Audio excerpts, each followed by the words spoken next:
wins in the lower bracket before, but LGD, they don't care about your magic. They're gonna try for it here. A decent curse might lose them their shaman. No, he stays alive, and now the boat comes through, connects on fly, a dagger forward. Storm jumping, the silence again. They control the Meg as they keep him away, and now 11 just buying time for his team. One ranged Rex remains in the bottom lane. 11 may die in the fountain, but his team's hopes at TI live on the big stage. They'll hammer at that last lane. How do OG get in here? How do they fight? How can they stand? A Hex, a jump, a torrent as well, and Ame, immortal in the front lines. They'll use him up. They try to fight on, but now it's the Megas, and now it might be the end.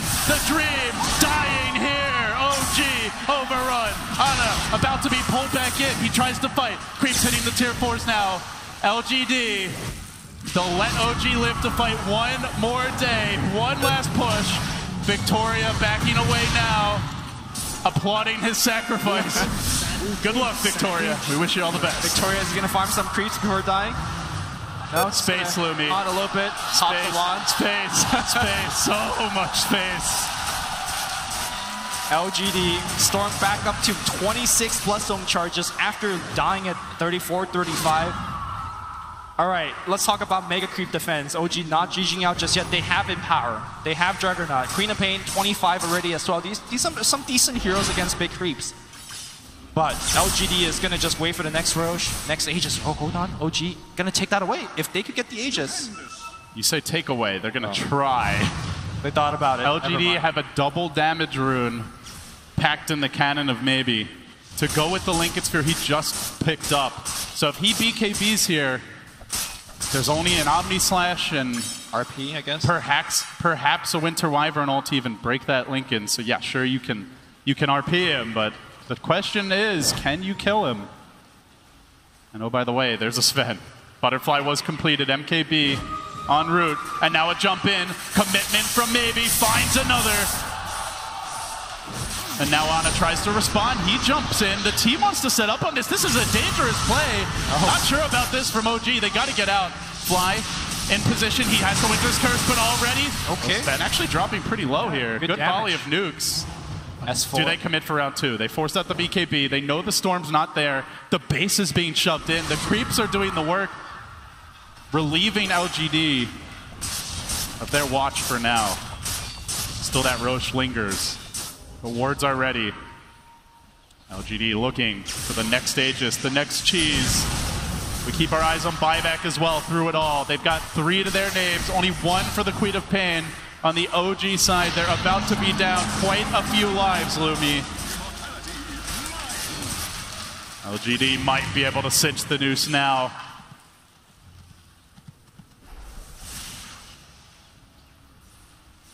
But they're going to be patient about it. Bottom lane pushing in, top lane pushing in, farming up, perhaps trying to get their buybacks. They win this game, they move on, they take the series. They lose. Somehow, OG are going to have a lot of momentum in that crazy game 3. If LG loses this game, this is going to be a hell of a comeback. OG... We have seen 3 Mega Creep comebacks in TI history, I believe. The EGE home series last year, 2 in the group stages this year. But did they have this kind of a lead? 26k net worth lead, a Storm that is immortal, a Sven that is cleaving so much damage. It's the stuff of legends. The stuff of destiny, if OG get their way. A lot of ifs, a lot of question marks. Not the position you want to be in as an OG fan. This is all they have left. Creeps streaming in. Again, the creeps aren't the biggest issue here. OG can defend. Levin's fishing, he's got the refresher, BKB, didn't get off the lasso very early, but now he wrangles in no-tail, he's got another lasso available. RP in control, but there's the RP. Espo with the trade, Quappon over the top, skewering to the side, but maybe on the back lines, wrecks them all, 3 dead, look for more, Bloodstone charges piling in, no-tails next, they keep on going, no buybacks on 3, the end is nigh. GG! LGD, slay the beast. They move on.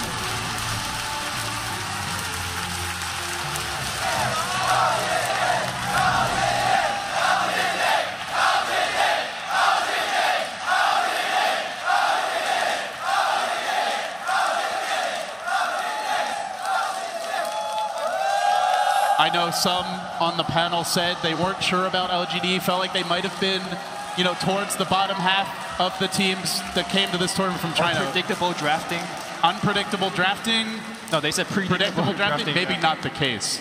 And even if it was, if you see it coming, can you stop it? That's the question now with LGD. Yeah, I like the fact that OG made the adjustment on game 2. They try to take a faster game onto LGD, but LGD showing some very strong resilience.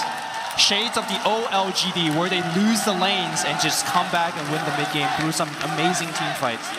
That Roshan fight where both Storm, Sven, and the Batrider just jump in and steal the Aegis away from OG, taking away that momentum.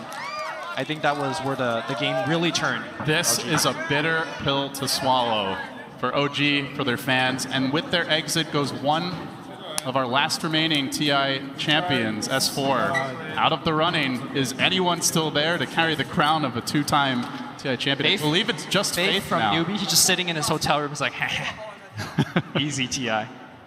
Well, we already heard, it's a big deal for some of these players. Yeah, we already heard sure. Sumail say, you know, I can't root for Newbie even though I like SC because I don't want anyone to get two TI's championships first.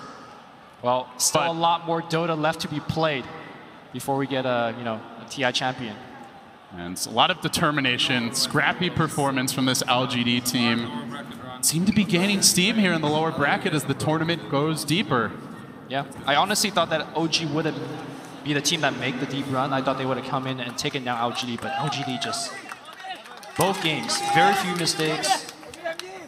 They just did well. 4-time major champions, but it's just something about TI that OG just can't seem to get it together to make that run.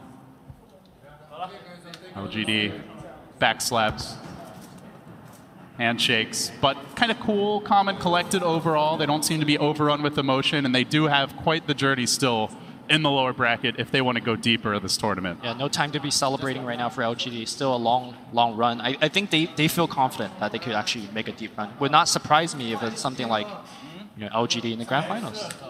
I feel like they may have played their best Dota today. And with that, we're going to head back to the panel to break it down and get some post-game interviews and thoughts. Thank you, gentlemen. Indeed, with 6 teams now remaining at TI, 4 of them Chinese, we are all blown away.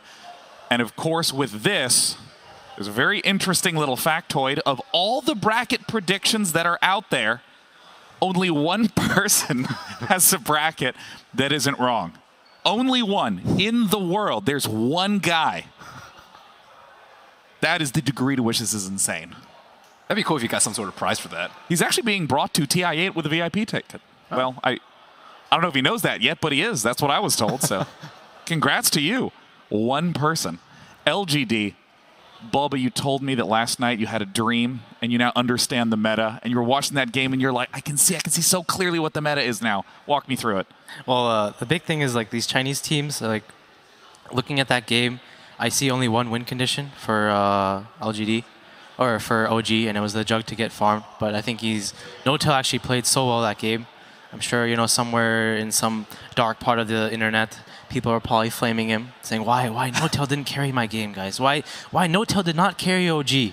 Why did he fail me again? Let me tell you, you are completely wrong. That guy played out of his mind. He put all his heart into that game. I have never, in this entire tournament, I have not, he played so well that game. It was a really hard draft for him to play. But his early game, his first 15 minutes was so good. And it was hard for him to win still. It was a really hard game for Jug to carry. But he made all the right rotations. He played honestly perfect. And then at some point his hero was going to become a creep to Sven. And no matter how farmed he is, he's going to get cleaved or he's just going to get one shot. Even if Wyvern can save him. Yeah. So it was just it was a really hard game, I feel, for OG to win. Their cores don't match up well versus what Radiant had. And these Chinese teams, if you give them good core matchups and you don't win the early game really hard, it's too hard to beat them right now. Because that's what I noticed in all these games. If you watch all the really good Chinese teams, their core matchups are too good. They favor. And at TI, what Sumail said yesterday, in scrims, or in some group stages, or even online tournaments, you can play you play fast and you're not afraid. You're not afraid of running at these guys in their jungle, and you're not afraid of killing them. And you're not maybe you have worse late game, but at this tournament, it's a lot scarier there because you're one mistake and you lose. Even the most cocky player in the world like he might make this one mistake that might cost his team thousands of dollars, and that goes into regardless if you cannot think about it or not, it will be in your head, and that's why it's like these Chinese teams like they're picking such scaling lineups, and it's very similar to what happened last year. The two top teams, Wings and DC, they also picked very strong. Scaling lineups. Yeah, I mean, you brought up the idea of the triple threat. If we just take a look at the match MVP, I mean, in this lineup, of course, they have the Sven doing amazing work, constantly bursting everyone down. They have the Storm Spirit diving in, of course, the match MVP, picking off characters, but then also the Shadow Shaman, being able to throw down Serpent Wards to push towers. And you were saying that it feels like those three threats all together were so difficult to deal with. I mean, PyCat, you agree with the pick for MVP being the Storm Spirit in this game? Yeah, definitely. I think he had a very good performance. Maybe he's really stepped up. I mean, he's always been that kind of star player, but you see now he's become more, I think, more reliable, more solid. He keeps this performance, and he always keeps it up almost no matter what. And if we had a runner-up, I'd probably pick Victoria on the Kunkka. Right, yeah, that's what I was thinking as well. plays. That's what I was thinking. Yeah. Kunkka, he had a really good game. Yeah. Yeah, I mean, the X was so crucial for getting the first X marks the spot to pick off the Magnus in the off lane, in the safe lane. And you immediately said, that's it. LGD, they got it. They won this game. Yeah, it's just, I mean, I said in the draft, like, you pick the Magnus, and I felt like OG made such a big mistake going into this best of 3, trying to care about this Magnus. I think they had two options, either ban it or play versus it. Yesterday, we chose to play versus it. Honestly, we probably screwed up. We probably should have banned it. It's just this hero. It's like he doesn't even need to hit the RPs. When LGD played it, he just empowers his course, and then they scale. And it this Amy guy, he's super farm. Like people think maybe he's like this player that goes mid and he farms a lot and but he's like some 8K player that runs at you. He doesn't stop running at you. He plays Leshrac and he runs at you. He plays Mirana and he runs at you. He plays Storm and he runs at you. And there are not many players like that. And like the reason I think these teams like LFY and LGD, they're doing really well at this tournament is because their players are not afraid. They're not afraid of these things when they're playing. And like you can see each of these teams, they have that one player that's not afraid. LFY has Inflame, and this guy is playing like a god in this tournament. LGD has Maybe, and he's playing like a god in this tournament. Yeah. And like Newbie has SCCC, and he's also playing really godly. And you can see all these teams, like they have this one player that's just stepping up, and everyone, like they're drafting really well around this player. Like LFY, they actually play around Inflame. People think they play around Monet, and they think they play around Super, but their entire team is playing around Inflame, if you see. So it's like Inflame is actually the player carrying this team for sure. If you see his Furon, if you see his Beastmaster, if you see in general how he plays, he's like Faith Beyond of last year. I kind of said in the last panel. So it's like really cool to see how these Chinese teams are playing. We have 11 over with KC. Their team is advancing on. They will be playing against Invictus Gaming tomorrow. Tell us, how you feeling, 11? Yeah, 11. How are you feeling after all of that? And I'm going to set you up a little bit. This should be a question. It's going to come across more as a holy crap statement. Bulba was talking before the series began about how you're one of the scariest offlaners he's ever seen. Then we got to see you and all the big plays you made as Earthshaker in the first game. We saw you steal the Aegis in the second game. So the statement is holy crap. And how did you feel as you were going through all of that? 就是他意思就是说，就是你表现非常亮眼，就是Boba 在分析台上也说，你是一个实力很强的顶尖的劣势路选手。那么无论是第一场你打的小牛，还是第二场的蝙蝠，他们就是说，就是我靠，好厉害。然后你对这个有什么感受？没什么感受，因为我很专业啊。Now I don't understand that, but it sounded quick. 你很什么？因为我是个很专业的3号位。Oh, he said, I'm a pro. I'm a very professional position 3 player. It's just what you do.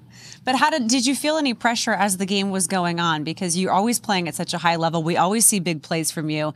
And yet watching it on the main stage at TI is something special to see. Are you feeling that pressure, or is this just another day? 那么你就是你，当然我们现在打到比赛后面的阶段，你有没有感到就是更多的一些压力，还是对你自己来说还是很轻松的就像另外一些比赛一样的发挥TI 跟别的比赛是很不一样的，有压力，但是也有动力。然后现在的我打 TI 并不会说，因为这是 TI， 这是败者组，这是决胜局导致的发挥失常，没有。TI is unlike every other match. Obviously, like there's a lot of pressure, but there's motivation as well. So I'll never be like, oh, because this is TI, because this is the lower bracket, because this is an elimination match, that's gonna really change or have a huge difference on where I am, on how I'm playing. You have a lot of momentum now. This is your 4th game that you've won in a row on the TI main stage. How are you planning to continue that momentum moving forward, to continue that energy and continue that focus? 那现在你们肯定是士气很充足，因为你们好像是连续胜了4场在败者组。那你们如何就是继续这样保持这样的状态和士气打下去？因为我们很团结，我们老干爹是。除了比赛期间，其他时候基本上都一直行动，然后一直在培养团队气氛，所以我们很团结。Well, we're very unified. We're very together. Regardless of whether we're playing or practicing or outside of the game, spend a lot of time together to build that cohesiveness and teamwork. So we're going to be as one. I know you're very familiar playing against IG. Specifically, what do you think your strengths are as you head to face them next on this particular stage? 那么当然你们下一轮对手就是 IG。那么面对他们的话，你们觉得自己有些什么比如说优势点？面对 IG 的话，我们的优势点应该是其实我感觉我们打 IG 没有任何优势呀，就看打了。Actually, I feel like we don't really have any advantages going into the match against IG. We'll just have to see how we do. Just come down to how the games go. 11, congratulations. Thanks for talking to us. We really appreciate it. And Jack, as always, thanks for your translation. All right, we're going to send it over to Maybe. Not Maybe. Maybe it's me, Casey. Thank you. Yes. This morning, I actually bumped into Fly and Mad in the elevator, and they said hi, and they also said, I hope we don't see you. And I was like, that seems really rude. He seemed like a nice guy. Unfortunately, as 1437 dubbed me the Grim Reaper.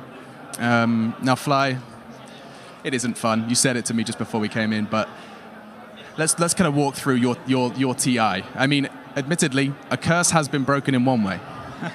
Yeah, I mean, it was rough. We started out in the group stage not the way we wanted to. And when we dropped to the lower bracket, I definitely felt like something changed for us, and we were kind of able to bring it back, bring our confidence back. And as opposed to last year, I think we put up a much better fight.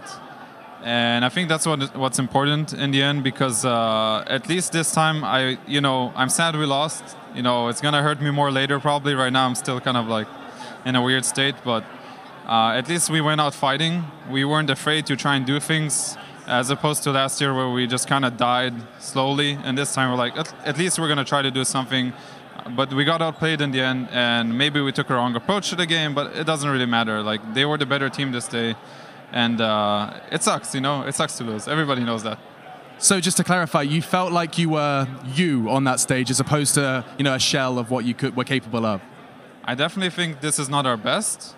But it was a lot closer to how we are than, as opposed to last year. So I am proud of my team for that. I really am. And now, I think just the final question is, of course, anything you'd like to say to the fans. There was some eruptions during that game, some fantastic play from both sides. Anything to the fans both at home and in this arena? Yeah, I mean, I really want to thank all the fans that cheer for us. It really makes a big difference. And I'm sorry we let you guys down. It hurts. It hurts us a lot, but nonetheless, thank you guys so much for coming out and supporting us. It really means everything. It means everything. Fly, thank you. I know you've got a lot to kind of process and talk through. There are lots of different definitions of champions, and I think in the majority of everyone here's eyes, you are indeed one. So thank you, Fly. I appreciate you taking the time. We'll go back to the studio. Consolations to OG, of course. The team fighting on OG was just sensational, just not quite enough against LGD, who really just played out of their minds in those games. And with that, we now move on to top 6. One last game remains today, as Virtus Pro will be taking on Team.Liquid. And as teams are in position, let's bring out Virtus Pro.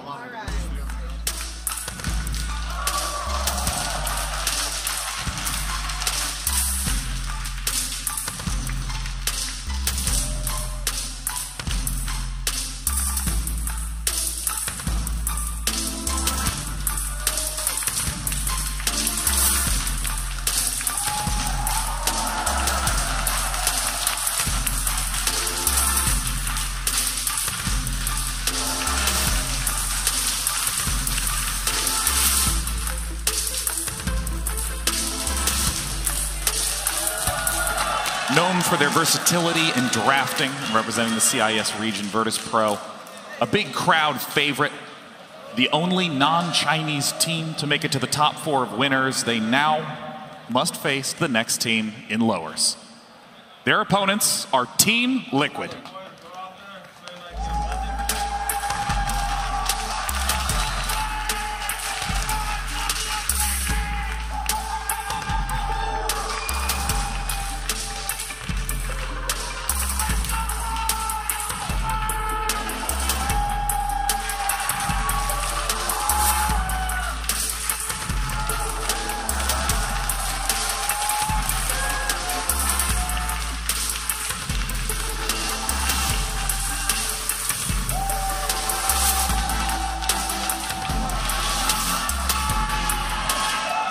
A hype match for sure. Team.Liquid, they played a game earlier this morning versus Team Empire, going 2-0. There were smiles in the booths during the game, smiles afterwards, and as GH said, we're just excited that we get to play more Dota this afternoon. I mean, this matchup is, I think, this is a game that many people, I think, kind of believed could potentially have been the grand finals, right? I feel VP and Team.Liquid both were expected to go very far into this tournament, and you know, I'm sure a lot of people had Team.Liquid as favorites going into this, and some VP, and now it's here fighting for.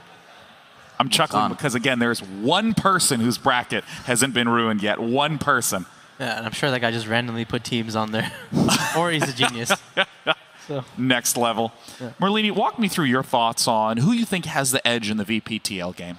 I'd probably say VP a little bit. Liquid, I think they're going to have a harder time tackling VP than Team Empire. Against Team Empire, they tried to take them away from their strength with this team fight. Empire actually had, they were probably one of the best teams in team fight leading up to this, and they made them play Dota that wasn't quite Dota, which is the Huskar and the Broodmother strategy. I don't think they're going to be able to surprise VP in the drafting phase. What's not quite Dota mean? Techies, Huskar, Broodmother.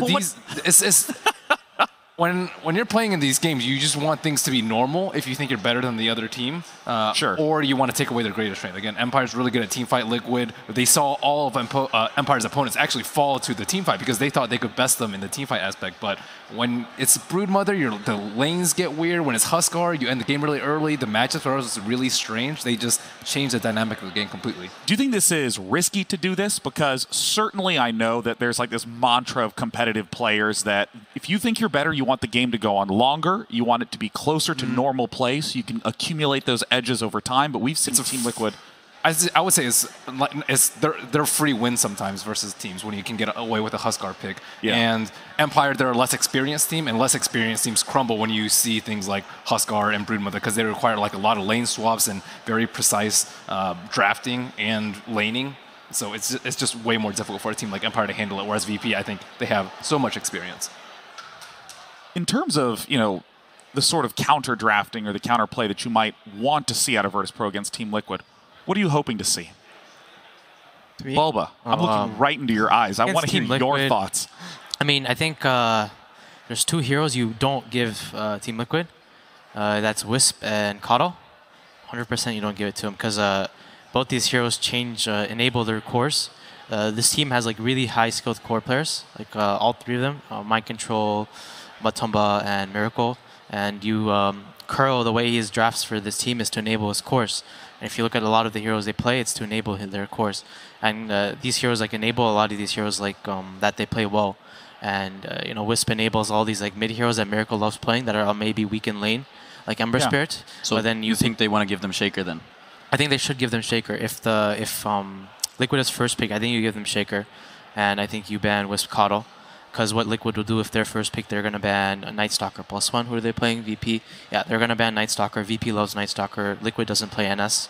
So most likely Liquid should... It's a lot on like... I think GH played some game on NS, didn't he? I think. They played like it a couple times. Maybe one game they played Night Stalker and it went poorly for them. I think it's like... I don't think it's a hero right comfortable for them. Do you not like any of the counters that teams have been exploring versus the Keeper? We saw Bounty Hunter, we saw Spirit Breaker. I saw Ricky, I saw Bounty. They all fail? I saw Bat. It's not a... It's like...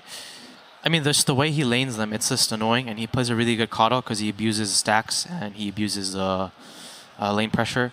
I think the one thing that Liquid does with this Coddle that other teams don't do as well is just this push during during daytime. Yeah. They siege around the 20 to 25 minute kind of, and then they keep go going hard really on it too. I mean, even GH was absent from a lot of supporting duties in the first, like 10 to 15 minutes, just in the jungle, clearing through camps again and again just to get the Augs up fast enough. Yeah. It's just it's really hard to team fight into the Coddle, and it's the same for the Wisp because he positions himself really well. If you notice when he plays Coddle, he goes the 4-staff first. So when you have 4-staff, you it's just really hard to kill this hero. You have blinding lights. You can manually core that chases you. You 4-staff away, and the same for like and when you get like what Pycat said at daytime when you have Ags, you have this heal on this. You heal your cores, and it's the same concept with Wisp. He just keeps these cores alive. And it's super hard to kill them, and that's like their win condition, their team fight. I want to ask because we've talked so much about Coddle and Wisp being these core heroes and how pretty much any team versus TL needs to play around them. Virtus Pro at, I think it was Beyond the Summit, that played like 100 different heroes or something, just did not repeat the same heroes at any point until the grand final. Yeah. Are there any specific heroes for Virtus Pro, though, that you're looking to play around? Or do you look at that kind of versatility from Virtus Pro and you just go, well, we just can't plan around it. We actually just have to figure out how to make our strengths work. How do you deal with a team like VP? I think to be fair, VP did that as a response to kind of people saying they didn't play a lot of heroes because they have this play style which they tend to go to, this aggressive. There's a lot of Ursa, there's some Darkseer, Sven. There are a couple of reoccurring heroes that they keep picking, and I think that's kind of what they're gonna go back to now. I think VP are the one team that still kind of runs this Darkseer Sven. They do it from time to time and it works for them. So I think you want to make sure that their cores that get blinks, you don't enable them too much. You don't want no one to kind of snowball his mid lane. And you want to make sure that you contest Ramses a little bit in the early game. And then you kind of just... I think if Liquid can get to play their Liquid-esque Dota, which is this, like Boba said, or like Ben said, the Dota that is not Dota, that's what they definitely want to do against VP. Anti-Dota. Yeah. And I mean, we have seen a lot of Sven have... actually just great success, and I'm not sure if Sven has even lost a main stage match. Oh, we lost one yesterday. Oh. Come on, man. Oh, thank you.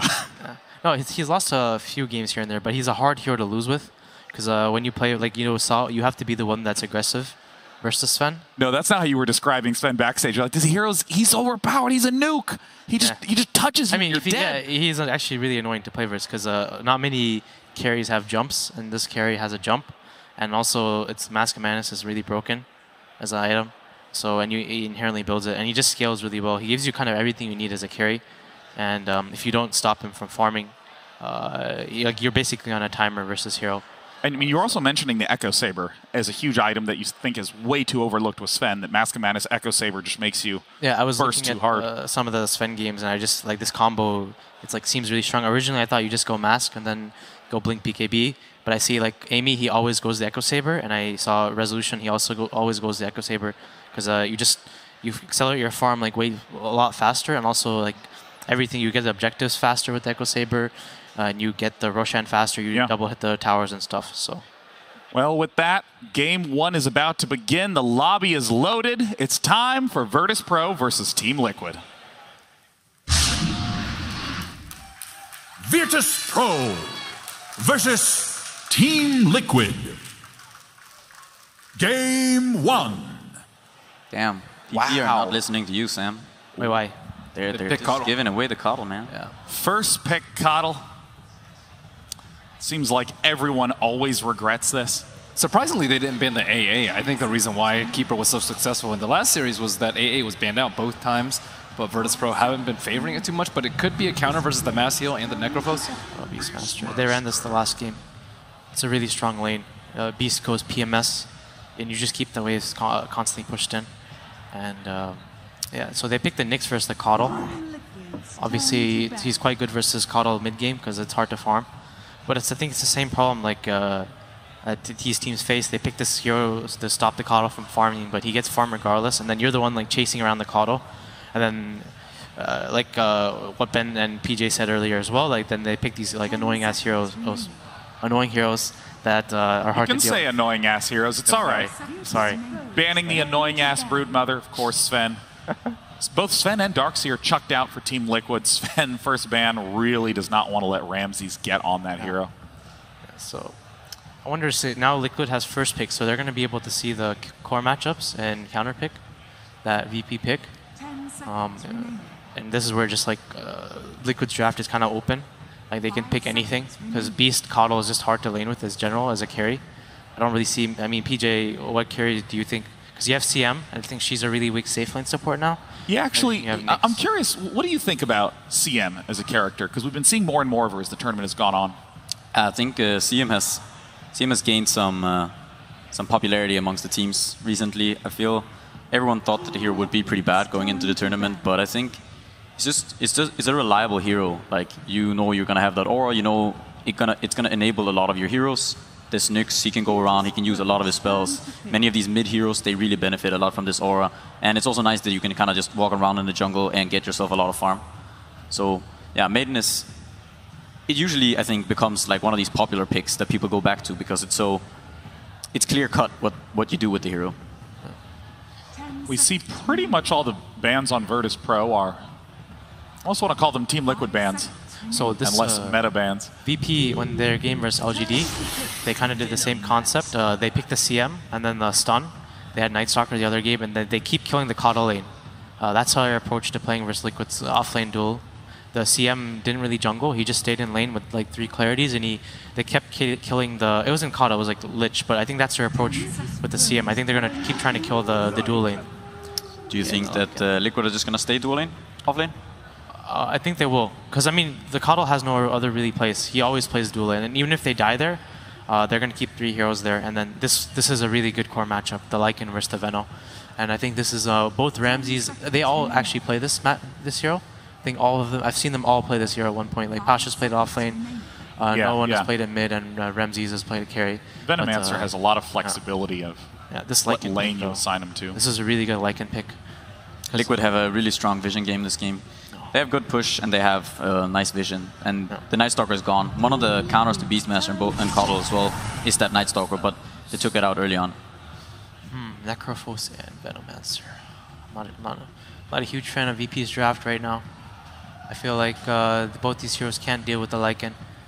I think this Lycan looks like a free game right now. He doesn't really have any counter. I think maybe they want the Necro versus the Lycan in lane.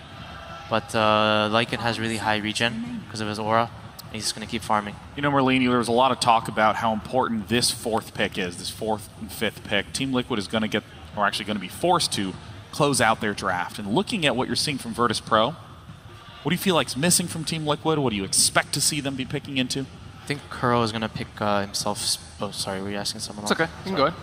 Okay. I think he's going to pick Spirit Breaker or Tuskar, one of the 2. He wants to play a hero you can run around with. And then, yeah, he just likes playing heroes that he doesn't really get farm on, because GH takes a lot of farm on this team.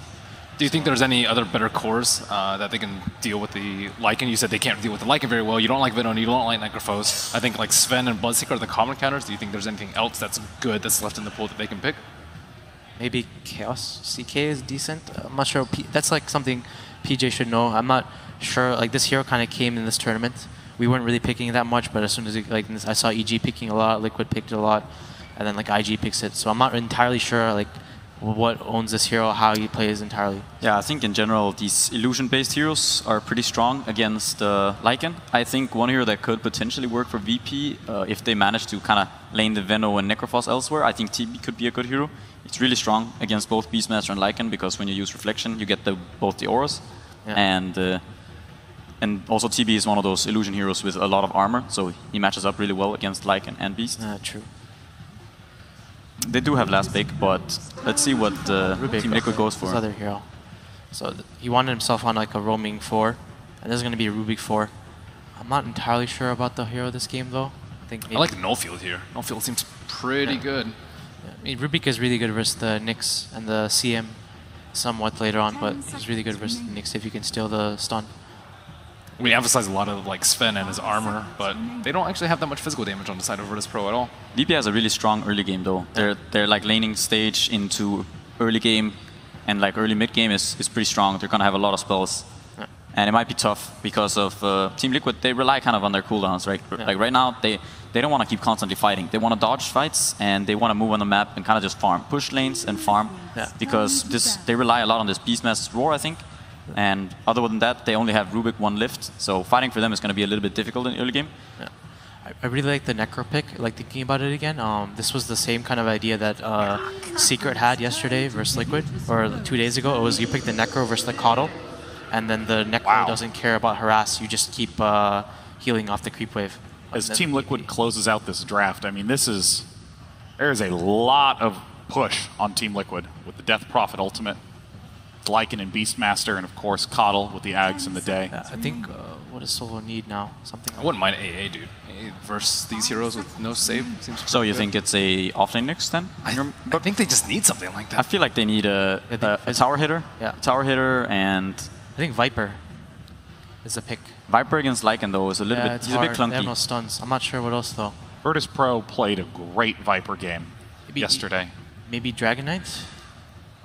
DK could potentially work. It's a pretty bad matchup up against DP though in the mid lane. So they could put the Venom mid, and then they could put the Necro offlane, and they can pick another carry. Yeah, that's what I was thinking. They might do if they wanted to go for that. You know, something like the TB or another illusion-based hero. Potentially, you mentioned the CK earlier. Those all seem very slow though. I think. Yeah. Versus this push. If like 3, 4, 3.5. I think they need to use one of those heroes and kind of use the fact that they have illusions to fight early on, because it is kind of hard for Team Liquid to deal with illusions right now. They don't have that much good AoE to spam down. Venom is one of the better heroes versus Death Prophet mid. If they match up on DP can't take Venom's tower that easily. Let's see what hero this is. Okay, yeah. Bloodseeker. This is carry. So that's one of the heroes that people like picking against this Lycan now. Okay, yeah. Well, with that, looks like no one is actually on Bloodseeker, and Ramses is on Venomancer. It's a push-heavy composition from Team Liquid, but of course we've seen VP play in a very universal style. Let's get into Game 1 of VP versus TL. Two teams both could easily make the grand final. At least that's what we all thought when this tournament kicked off. But now it is elimination time. One must go home and the other can progress through that lower bracket. So far, we've seen the draft send. Who do you lean towards? I like Liquid more in this one, I think. The VP lineup seems very fragile and not with too much control, whereas Liquid has this style that they really like to play. They got their Coddle, they have a very teamfight-oriented lineup. I think if VP don't get off to a very good start where they put the pressure and they just let GH play his Coddle and get that Ags, I have a hard time seeing this Virtus Pro lineup defending their base, actually. So even with the 5th pick Bloodseeker, like this Bloodseeker pickup, you think of it like as the Broodmother, the Bloodseeker, both were also flagged as that 5th pick, which we just can't deal with. Is it something that Team Liquid can deal with what they've got? Or is it just they're going to miss the timing? I think the Bloodseeker was one of the better picks for VP in this game. I think you want to try to combat this Mitoma Man Lycan by getting that Rupture out, obviously. But yeah, as the panel were saying, they were like, what is the pick here? And I was standing here with the same feeling, like what is actually the solution on this 5th pick for VP? But I'm looking forward to being surprised. I'm definitely leaning toward Liquid based on draft, but VP is one of those crazy teams where sometimes they just take off, and in some ways, in some games, it feels like it doesn't actually even matter what heroes they're playing. It just matters that they're comfortable and that they're playing quickly and playing with confidence. And if they can get that rolling, they could still take this game. Well, you can say no matter what heroes they're playing, no one's actually grabbing this Bloodseeker. He's going to take him towards the mid. There was speculation about where the Necro would end up. It's in the hands of Pasha, Mr. Offlaner, but Solo's the one who's in real trouble, running away from the Liquid Kank and Mind Control. Will spill the first blood. And this is meant to be a strong safe lane. They put Ramses onto the Venomancer, the man who's meant to be safe and away from the aggression of Team Liquid. But Team Liquid are down here in force. Any tri-lane with Rubik and Coddle is very strong for aggressive moves. The reason being you obviously have the lift into the Illuminate, and one of Rubik's problems in the early game is sustaining his mana when he's playing these kind of lanes, but you've got the Chakra Magic to take care of that. So they complement each other very well. I think it's an option Liquid have at least to try to play this, like, not necessarily as a hard aggressive tri-lane, but as a pseudo-aggressive one where they're like moving Rubik in and out and playing the Coddle and Beastmaster together. But for now it looks like they have other plans. They're heading up toward Matumba Men. Well, you've already secured the kill on the bottom lane, so you go towards the top, a place where Pasha may not be expecting the attack, and Kuro can just start once more. Pasha's on the run. Kuro trying to get in range for telekinesis, able to pick him up and grab him down. Illuminate is available as Pasha into that Ghost Route, gets hit by the Illuminate GH. Pasha very, very low. He has only got tangos, no sticks, very far. We'll give him a little bit more life up the hill. No mischance, but time and one poor swipe will do the work. And Team.Liquid off to a dream start with 2 kills before the creep waves even meet. This is such an unusual lane movement that there's no way Pasha saw that coming. Like you said, they go all the way from bottom to top with both supports, and they were not crossing through any wards that VP had placed, so no information available for Pasha. And not only do they kill him, but they made him skill Ghost Shroud level 1, which is not really the ideal spell you want to have. If possible, you want to start out with Death Pulse if you can. So a little bit of a lane advantage from Matumba Men as well, based on that. Well, it's nice for him. A lane which is going to be not much of an advantage for Mind Control is going to be that bottom lane. Lil currently staying down here, just trying to harass the Beastmaster out and make more space for Ramses. Ramses DPS-wise is just going to win this lane out. No way the Plague Wards can be taken over by the Beastmaster balls. But when does the rotation come towards mid? Nyx Assassin has been known for really causing problems in the mid lane. At the moment, Lil's just trying to cause problems for GH. Don't let him abuse the pools. Don't let him abuse the stacks. Yeah. Keeper of the Light, however, is a very fast hero. He gets Howl. He's actually going to hit Lil pretty hard here. Just keep running at him. And knowing that Lil has mana burn means he can feel confident to use Illuminate at any point in time he wants. Pasha's just being forced out of top. This is scary stuff for Necrophos. I think this hero is very good in certain situations, but is a bit snowbally in nature in that offlane position. If you get forced out this much in the beginning, they might need to help him as well. And it just seems like Lil has a lot of problems to solve right now while they have solo jungling on that Maiden. Is the pressure actually on Lil to solve that offlane, or is there something else Pasha can do? I don't know, man. He's level 1 with Ghost Shroud. Where's he supposed to I don't know. Like, is it just pull lanes? Is it just go jungle? But yeah, you can't jungle without Death Pulse. Looks like Nyx Assassin again is going to push GH away. He's fine with that. Level 2, a minute 2 runes. Just easily shared up, and everything else been pretty passive after those first 2 kills. Mid is going very well for no one, though. So that is the good news for VP, is that he is destroying Miracle on CS, and Lil is going to be annoying again with mana burn. He even has made more. He's going to be able to keep doing this. Bottom lane, actually, GH is in death. Oh, yeah, he's totally gone. Ramses hits him with a Gale. The slow is out, and Keeper of the Light, for all that movement speed you're talking about, unable to escape a Pasha on the top lane, running back behind the T1 tower. But Howl again triggered off. Kuro and Matumba having more than enough damage to find the kill. The way they got the kill bottom was they galed and then had solo illusions. Yeah. Now they're going bottom. It looked like GH and Mind Control thought they had an opening on Ramses. With that Howl bonus damage, the Illuminate as well as the Axe connected Ramses into the trees, trying to run away from the ballers. The Illuminate connects on Ramses further into the trees to Frostbite, holding Mind Control in position and bringing him down. While no one making the most of those low HP heroes attacked into Miracle under the tier 1 tower. So Miracle having to burn his Spirit Siphons already. He benefits a lot from these fights. Oh, is Pasha dead again? Under the towers, they just keep going. So they don't care about whose home is what. Bakuro, they need to find Pasha. He's already triggered the Ghost Route, moves himself up. One more attack, maybe now with the Death Pulse. Pasha has the life, but Matumba cannot keep the attack going. They've lost the creep wave, and Kuro will take considerable damage from the tier 1 tower. Pasha just got his level 2 from that melee creep dying. Oh, wow, no one? Okay, when you're low, no one just gets massively buffed. And continues to pressure Miracle every time. It's like the second we have a fight, we have a secondary camera just looking at no one and seeing what he's doing. Force the rotation from Kuroki into mid. I think that's a good defensive TP. Miracle was in a lot of trouble. No one will be getting level 6 very early as well, and then he can start forcing Miracle to TP out. Doesn't really have many good defensive tools against this Bloodseeker. You've got one Siphon that's not gonna keep you alive against this massive damage that Bloodseeker has if he Blood Rages both himself and you. So, gotta be careful here, Miracle. He's gonna get some help from GH. Maybe just spam out the lane, his Max and Crypt Swarm. Just be getting his farm that way. Lil and Solo are preparing for a fight on bottom lane. Thanks to their observe ward, they got closer towards the tower. The Gale won't connect from Ramses. That may be enough. The Mind Control feels he can come forward, and it was. The Illumina connects. You do have that follow-up stun from Lil. Is there enough damage on Mind Control to get the kill? No, instead it's going to be Team.Liquid turning their attention towards Solo. He makes a break for the trees. Regeneration's up, but so is the Hawk. They get the vision. The Illumina spam from GH continues to hit multiple heroes from VP. Mind Control wants to TP out, but Lil has his stun available. And GH fighting underneath the Plague Wards is forced back to his Tier 1 tower. Liquid are taking a lot of advantage of Howl, though. That pretty much this entire play was set up by having the Howl to delay the death of the Beastmaster and get that extra damage in. And they're playing, remember, they're playing this lane 2-on-3 and they're finding kills. So I think Liquid are very happy with how this is going. Even if Mind Control dies a couple of times, that just means space for GH, and that generally isn't a bad thing that the Coddle gets a bit of farm. Kuro just put down 2 Observer Wards. The first one maybe scouted out by Lil just because he found Kuro inside the jungle. The second one he planted right underneath that Radiant Obs. So highly likely that middle one at least won't survive. But it's important for him to understand when the gank is prepping for mid.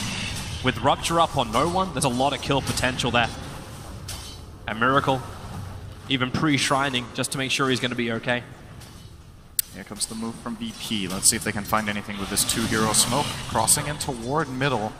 No one is definitely ready. Yeah. No TP on the Death Prophet. Lil's be in a lot of trouble. He says they know it's there, but Kuro, the pickup is down. He doesn't actually stun Lil, but Rupture locking Miracle in position, forcing Matoma to actually go into Lycan form, and they're going to charge themselves forward to the Tier 1 tower. With Rupture already triggered, they know no one cannot instantly counter Matoma's early aggression, but do they really want to go underneath the tower? You've got that plus armor increase for the Radiant side, and well, this rotation ends for naught for Team.Liquid. In fact, there's more space for Pasha to farm top lane.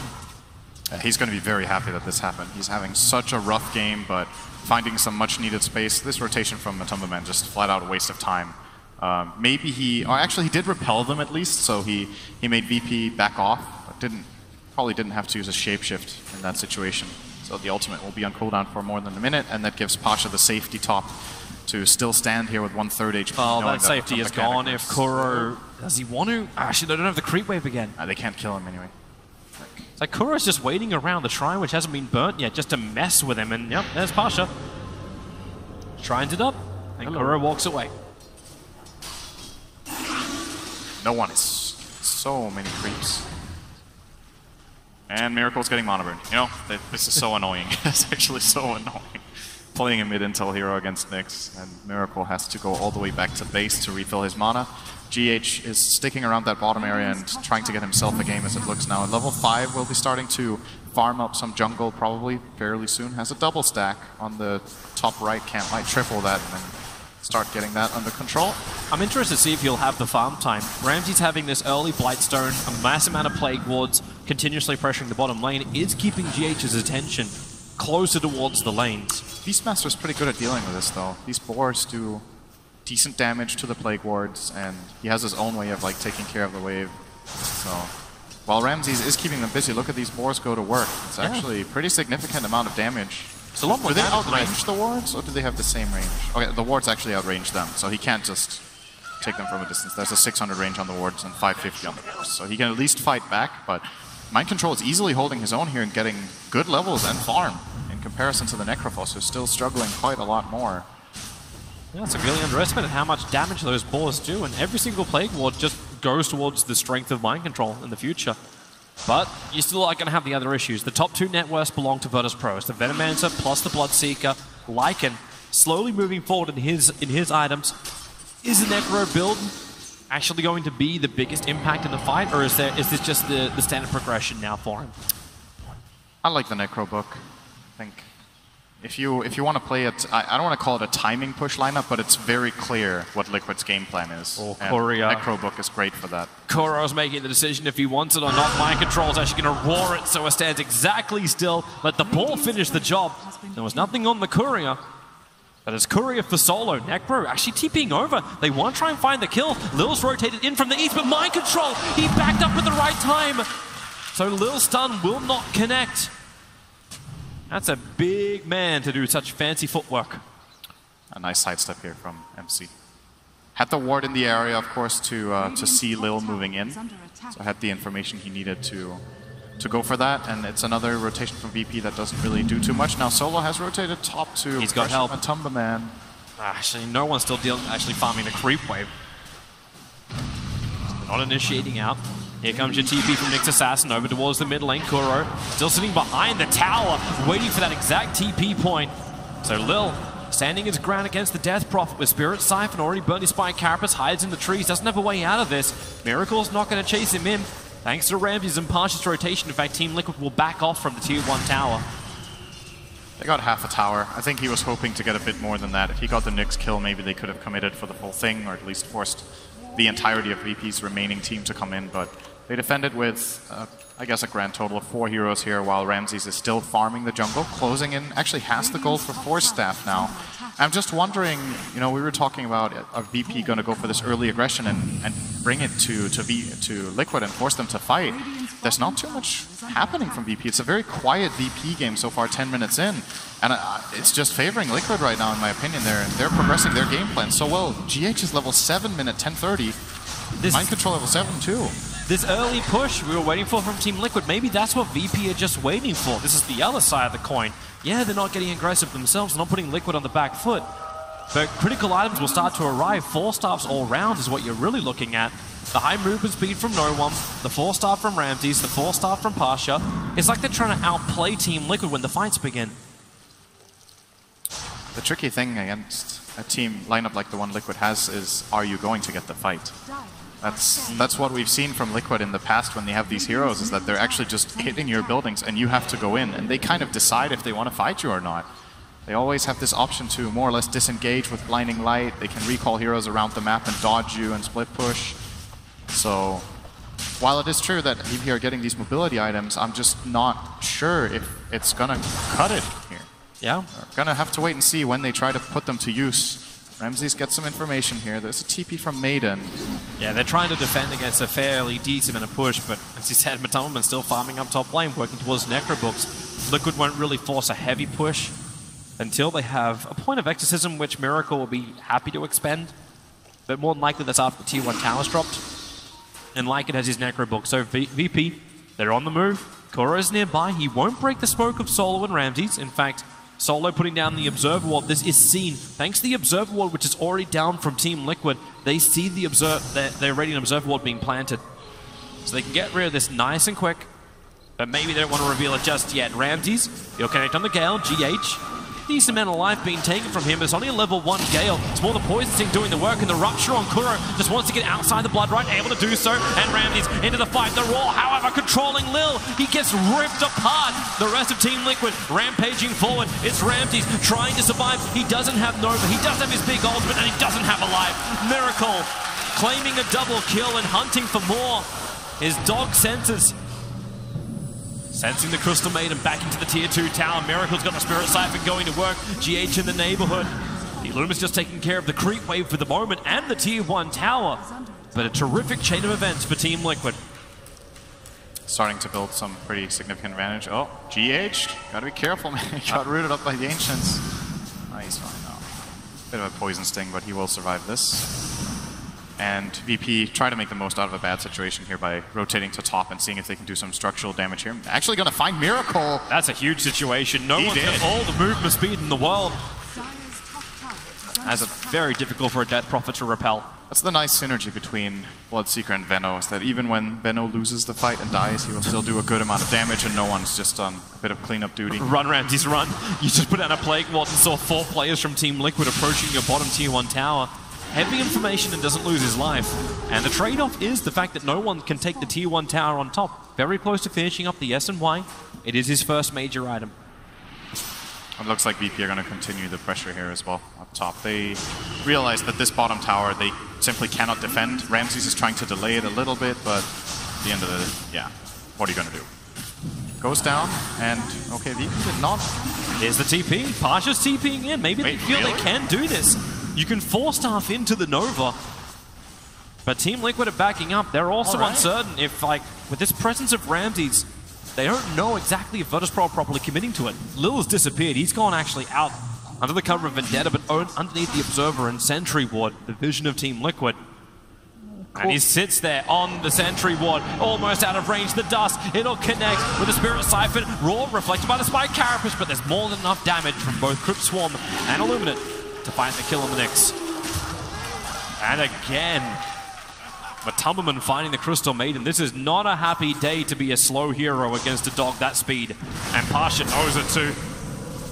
Straight into the Ghost Shroud, back under the tower. Use Ramsey's Plague Walls to just defend as hard as they can. And give time for no one. And now Liquid have the spell that they didn't have before, which I think was why they didn't commit for that bottom tower. Exorcism is online. They got 2 kills without expending it, so they can, if they wish, try to brute force down this tower. It looks like there's some decent ground game here. VP actually going for that Rubik kill. Yeah, they actually chase the whole way. Venomancer throws out the Nova plus the Gale. Mind Control probably tick out from this Pasha. Try and survive. Just so damn tanky on the Necrophos. Even Rupture on Matumberman, they can't run away. Mind Control is still ticking down to both the Nova and the Venomancer. Gale, Miracle denies him in the middle of the fight. Has to make a break for the tree line. Doesn't have a lot of heroes left. In fact, it's only the Keeper of the Light alive, but he's up on top lane. Miracle alone forever. Underneath his own tier 1 tower, but Virtus.pro come with the numbers and take a big fight. There was this slight moment of opportunity then when Ramses was actually starting to do some significant damage with those Plague Wards. Liquid were standing under them for a while, and Pasha sees this very, very minor chance to go in and get that Reaper Scythe off on Kuro, and the moment he gets that, he heals so much from the level 4 Death Pulse that Liquid trying to fight back into him can't kill him. He just uses that Ghost Shroud, and until that Diffusal Blade is up on Lycan, which I'm guessing will be the next item after the Necro 3, Ghost Shroud is a very powerful ability for a while in this game. And VP just swung it the other way, so here we go. Kuro, there's going to be 4-step, double 4-step from Ramses and Pasha, getting that scythe before the silence. Look at him go. They're actually just really trying to kill him, and it doesn't work. When you can't inflict the damage, can't get the big steals either, and Team Liquid just don't have that team fight control once the Raw goes down. It has to almost be brute force, which is something which we've seen a lot from Team Liquid. That's why you look for that Aghanim Scepter timing over on GH. Once he has that Aghanims and they fight during the daytime, they can brute force a lot more just because that never-ending heal that comes in from the Keeper of the Light. Yeah, good progression still. GH has higher net worth than FTP. Yeah, that's every GH Coddle game ever. In some ways it's a good thing, in some ways it's a horrendous thing. The fact that your DP just is not getting enough out of this map. But once you've got the Yule Scepter, at least then you've got something else to dodge the initiation of Virtus.pro, or at least delay it. Virtus.pro are trying to put on some pressure here in mid, but it still ain't easy. Plague Ward gonna do a bit of damage, 5 per hit, so in 2 hours this tower will fall. Oh, there's something more efficient on bottom lane. It's called Dog and Wolf. Taking out the tier 1 tower and adding more and more pressure. You've actually got Beastmaster giving the balls. There's a lot of summons on the bottom lane attacking or coming towards the tier 2 tower to attack. This is a big issue though for VP, that they can't pressure the towers that well. You have Venom Wards and that's pretty much it. Nobody else wants to come in close and get the damage done. And that allows Liquid to go for the split push style and get their farm up. I think it's crucial at this point that they find a couple of keys on the key kills on the Coddle by using Nyx, but GH has been doing a very good job at not getting caught out by Lil, and with this amount of farm he has now, Lil definitely can't solo kill him. They don't have anything like a Sunstrike, so we're looking at smoke ganks in order to kill a Coddle, and you don't really want to do that. You know, most of the time you wouldn't advise smoke killing a support, but Liquid aren't playing this hero as a support. It's a core when they play these Coddle games, so he is actually the best kill on the map in my opinion. Makes it worth it. This is an alternative solution for VP.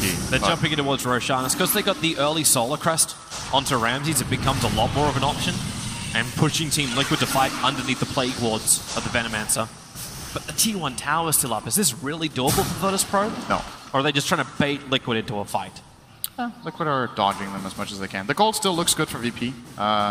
We have, however, seen a lot of these Coddle games where it's fine. Nobody's going here. Kuro's got the double stun. Like he's got telekinesis into Impale, but he doesn't have 2,000 damage on Rubik. So. Issues. Maybe later. It's just, you know, we've seen Liquid games with Coddle where they get destroyed early. It's a really hard game, and then they get that Axe, and then they come back from a 10k or 15k gold deficit by just abusing that Illuminate daytime heal. This is one of the better games they've had with the Coddle, so I'm not looking too much toward this gold of VP and feeling like it's an even game. I think this is going to swing really hard once that axe comes online. They found the Nyx. Sentry on Sentry. Nyx Assassin's got 6 charges, but doesn't have the life. In fact, even giving Vendetta into the hands of Kuro. No mana to use it is the downside for Kuro. The upside for EP is that this BKB of Bloodseeker is closing in. He's going to have to be the big hero in this game. No one is having a good game. Yesterday, Sumil was talking about how VP's strategy should be to enable no one as much as possible. He sees him as the strongest player of the team, very mechanically skilled player in that mid lane. And when he gets this BKB, the amount of counters Liquid have they have Roar, and that's kind of it. It's the item you want to have against Caudle, because then you can't get countered by Blinding Light, by Mana Leak. You get to run at these heroes and fight them, but who else is making progress? We're getting a Veil on Venom. Actually, a little bit of scouting here from Kuro. He stole Vendetta. Yeah, he's looking towards no one. Can't really do much with it. In fact, no one. Thanks to the Observer and Sentry, they see Kuro and Pasha. Actually, thanks to the Howl. Life comes up and Necro Sight doesn't get the kill itself. Kill still happens, though. Kuro's happy to respawn earlier, though. That was a 20-second added respawn time that he avoided there. Thanks to the Howl. Still a nice kill for Pasha to get. You talked about item progression. He's going to have that Rod of Atos. Really good counter to the Lycan. So you've already got one which kind of forces him to stand still. But if you can't commit the Rupture towards the Lycan, you'll at least have the Rod of Atos. What else is coming the way of VP? They're closing in on the Blink Dagger on Lil to set up these team fights. Nyx stuns into Bloodright is a very potent combo that could put them in a good position. The Veil on Venomancer is closing in as well. A lot of amplification for the entirety of their lineup, apart from the Bloodseeker. Maiden got herself a Sentry Ward. Lots of progress there. Very fun playing Maiden in this game. It's terrible for Maiden. But Ramsey can at least create a little bit of space. Like, he's actually got a lot of experience too, thanks to that level 10 talent, plus 30% experience. He's now sitting already at level 16, keeping up with the Bloodseeker, who's basically been by himself, but where is this attack going to come in towards the mid solo with a Nova? Liquid not going to come anywhere near it, but this is VP setting up to slowly just chip away at Roshan. And the rest of Liquid have a choice if they want to fight or not, but maybe this is that other point you're talking about. GH picks up the Aghanim Scepter, Liquid can turn this into a split game. So if VP want to do this slowly, Liquid can get a lot more out of the lanes and still bring the numbers in to defend Roshan. And actually smoke inside the pit. They are really trying to get Liquid to fight him here. And maybe they can find their target. Keeper of the Light, the stun from Lil won't connect. GH continues to run down the river. Take a bit of a hit from the Carapace, but he has Tranquil Boots. So this item is very important on Caudle when you're playing against Nyx, who will... This Illuminate will be reflected onto yourself a lot of times during the game. You want to stay on top of your health so you don't get bursted by other things. And, well, VP are going to try again. It looks like this time they might be successful. Liquid are feeling like this one thing is the moment where we can lose control of this game if we try to fight them there and VP win the fight. Instead, we're going to split, get that bottom tier 2. Matumba Man should be getting out of here, and they're probably just saying, you know what, VP, good luck. Go push our high ground with your Aegis at daytime, and let's see who wins. I got a clear favorite for that fight right now. Still need some more item progression from VP. Their lineup is actually pretty good in the late game, to be honest. Both Necrophos and Bloodseeker are heroes that in the past would fall off a lot, but I think since the addition of talents and different itemization, both heroes can definitely shine in late game situations. Venomancer, a similar story. He's going to die, though. The Roar on bottom, ramps out too far. The stun from Lil trying to stop the attacks. He's got stick charges, no Force Staff available. So thanks to the Plague Ward, they get rid of the summons pretty quickly. Now Mind Control needs to get out.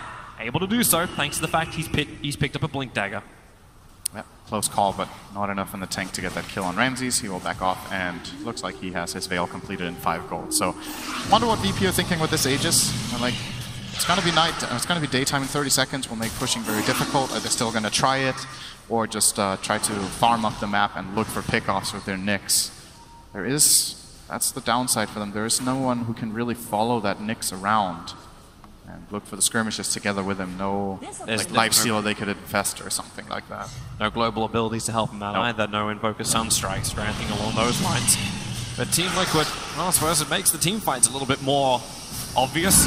Push down a lane, and Illuminate pushes straight back again. Virtus Pro, they would love this tower. All they can do is start battling for the vision. Observer and sentries down there, sentry on sentry there. Yeah, GH is going to see them now, though. He has the daytime vision on the Caudle. Yep, here's the recall. Actually bringing in extra friends. Who's it going to be in time? It's Mind Control arriving in the fight. Lil trying to run away. Rod of Atos slowing him down for the moment. They're getting rid of the Observer Ward. Spike Carapace already burned off from Nyx Assassin's got no more mana, but the Blinding Light forcing them away, plus giving the Force up, but it's the Roar onto Pasha. He'll fall down quickly. There's no way you can hide inside that Ghost Round. Venomance Nova is nice, but Liquid, they've got that sustained Rupture on the top of him. At least gets himself far enough away, but Ramsey's so damn low. Only one player left standing for Virtus.Pro, and it's no one back behind the tower. No matter how farmed up he is, he cannot repel Virtus.Pro. Liquid. Other way. I mean, he kind of did. He repelled his own team. They all went back to base. Here comes the death push, Toby. I don't know. Yeah, this just looks too strong, but we are 25 minutes into the game. Depends how much Team Liquid want to commit to this. It's 26 seconds before Venomancer is up. There's no buyback available. Lil can get himself a nice double stump. There's still no wall, but okay, underneath the shrines, they're going to fight Lil, pick him up and throw him down. That Nova, really, really nice, but then again, it came out from the wrong hero. It came out from the Rubik. No one's standing its ground, but he needs some regeneration. Crystal Maiden solo, let it go, but then stolen again. Back, but will it be enough? You've got the fight, no one in. Trying to bring down Matama and Pasha, staying alive just long enough. Let's Reaper side go on to the Beastmaster. Team Liquid have overstayed their welcome. Miracle trying to run out of here. The Ruptured up, denies himself to Ancients. Yes, he does! They thought they had that one in the bag, but denied environmentally. Damn, they actually held that. That was really nice from VP.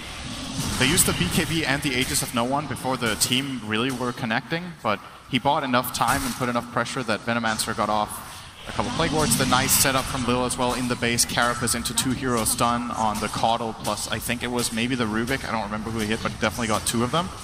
VP, all right. Yeah. This is not how I saw that one panning out. I thought Liquid were definitely going to be able to at least sustain and get the tower or get out, but VP found themselves 4 kills and a tower mid. At least they're going to get something else, Liquid. Crystal Maiden completely out of mana. It's that vision from GH that just does so much. They're centering, trying to protect their camps. They can keep the farm going.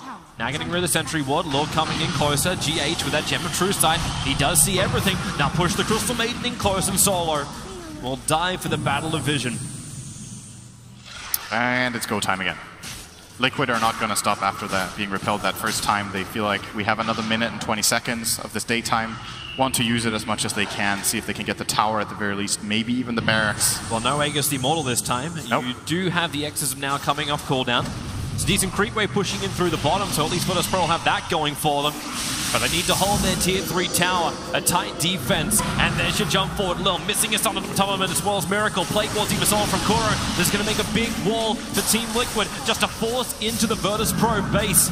As they scramble the defenses, that melee Rack's dying very quickly. Miracle, fortification will slow him down, but then again, GH continuously regenerating up. We've got 37 seconds until night is upon us, and Virtus.Pro for the moment are holding their base, but they have to get rid of Kuro's Plague Wards, causing them more problems than the Venomancer ones. Pasha, Rod of Atos, he'll connect onto Rubik, but it's too far back. They at least hold their melee racks. Nighttime in 17 seconds. I'm expecting some massive aggression out of VP now during this nighttime. I don't think they can let Liquid get away with just farming for 4 minutes and then going again. Next time the Rax is going to go, and the Roche maybe. Well, Liquid look like they want to fight as well. They're going to smoke up. This is out of vision of Virtus.Pro. Wrapping around the back. The Hawk can give a little bit of extra vision. But where is VP headed? They're not even sticking around. They're crossing over to the dire side of the river. Yep. Want to push. But actually the wave is being cut by these pesky Plague Wards and Caudle, so they won't even be able to deal any structural damage. They will, however, see Miracle. Caught a glimpse of him for a second. Remember, this is nighttime, however. Oh, they got the wrong Ramses. This is problematic. That Venomancer can't die. At least maybe he can get his Nova off. Able to do so. Ramses pushed down. Can't actually connect on the Gale, so GH able to survive. And here comes the rest of Virtus.Pro. Over the river, but Mind Control in the tree lines with Batoman teaming up together. The Illuminous spam is big. Pasha, at least the side can get one. Death Prophet's gone, but Batoman just so damn big. Triple kill for him. Turns his attention towards Mind Control, who will also fall down. No one, at least getting something back in that with the double kill. I love the itemization from VP this game. They've got Blade Mail on Necrophos and on that Bloodseeker, and they're just running at this DPM Coddle like, cast your spells, go ahead, let's go. GH able to get away. It was the Thirst that was giving the vision. These Blade Mail pickups are really, really good right now. That is a problem for Team.Liquid that they will have to deal with. So Ramsey's getting off this Poison Nova before he dies is crucial. Does get blinded back into a couple of Liquid heroes actually, so he connects on, I believe, 2 or 3 there. And look at this Reaper's side. So DP looking pretty healthy, but these Blade Mails just eating her. Together with no one's BKB, that Reaper connects. Pasha just barely dying before Matumba, else that would have looked even cleaner. And with these Blade Mails for now, VP are holding on. It's a great solution to what Liquid is throwing at them right now. The question is, what is the counter itemization going to be from Liquid? Are they going to get some BKBs up and running? For example, on that Lycan, it is closing in. Maybe Death Prophet will change her approach as well. Currently sitting at queued up Octarine Core. At least you get the regeneration in from that, but it's still... Might need some, I don't know, magic resistance? They don't really have any... Do they have anyone building a pipe? There's the Glimmer on GH, and they have the Null Field level 3. But I feel like a pipe would be really high value when you're playing into this kind of a Venomancer strategy. So far, so much magic damage on the Radiant side, actually. So far, they haven't gone for that. Beastmaster is one of the older ones that can be picking up those kind of auras, but Mind Control's also looking for his own BKB. Yeah. They might feel like it's too late now for pipe. It's arguably a pretty tricky pickup when it comes this late into the game. It's like 30 minutes you're debating, should I get the pipe or should we all just get BKBs instead? And it looks like BKB is the choice of Liquid. Virtus Pro are already coming, so even with these choices they want to have, it's going to take some time to reach them. So Virtus Pro hunting everywhere they possibly can, but Liquid, their split push is still so damn good. You fall back, Matumba sent inside the tree line, he'll be recalled in by GH. And Virtus Pro, if they want to try and force something, they have to keep just pushing down the lane and potentially into a trade-off position. They got 50 seconds until daytime, but I mean, I'm not even sure anymore if Liquid will win this next daytime fight as long as these Blade Mills are up and they don't have their BKBs coming out yet. I think VP can contest this Roche later on. They're trying to fight at nighttime. Bloodseeker's up on the top. No one not going out too far. Just throws out the Blood right to force the lane in. As the Crystal Maiden inside the Roshan pit, picked up by Rubik. Already mana leaked up. Solo knows he ain't surviving this. Came with observers and sentries trying to help out. His friends are coming. Maybe Lil. Blink goes for a blind stun to the other side of Roshan, but they do find Kuro now. Completely out of mana. Has 8-1 charges, but then 4 stuff gets him up the hill. Kuro's got the distance. Pasha didn't want to use Scythe on this support kill, and it actually ends up keeping Kuro alive. He gets 4-staffed into Glimmer on the high ground and Howl. Maybe Pasha thought he couldn't kill him. That's also possible, knowing that the counterplay from Liquid is pretty good. And they got that freebie on the Maiden, and now Roshan is about to spawn in about 15 seconds, so Liquid will see this happening the moment it does. See if they can find anything. Even just forcing a BKB out of no one is a really big deal. If they can intimidate him here with like a mana leak, for example, to... Only thing is you never mind. Too close because this now allows no one to rip through the back lines. The Scythe is down, doesn't kill off Matumba, but still holds him in position long enough to make it happen. A miracle! GH just brought him in. He recalled him right underneath the Bloodseeker, who is hungry for blood. Miracle will go down. A double kill for no one. They're feeding the 705 beast of Bloodseeker. That's a Roche as well for VP. Great sequence from them. It's so important for them to get these jumps, and this is the weakness that Liquid's lineup has, is that when they're fragmented and not together in this structured setup where they are the ones setting up a 5-man, pushing in from one angle so the Illuminate can hit. When they're fragmented like this and the Bloodseeker runs at them, it's not that easy. The moment Matumba gets stunned, they're like, uh-oh, what's your counterplay? You don't really have any save. Mind control. You didn't want to be this close. They're trying to recall him, but the damage has already been done, so recall cancelled. And Mind Control, all he wanted to do was contest Roshan, but Ramses snots him down. Aegis and Cheese going to no one. Guessing he will pass this Cheese on to Pasha. At some point at least. Sitting on both for now though. This game, Team.Liquid pushed in. They took the tier 3 tower mid. At that point, we thought Virtus Pro were probably even done for.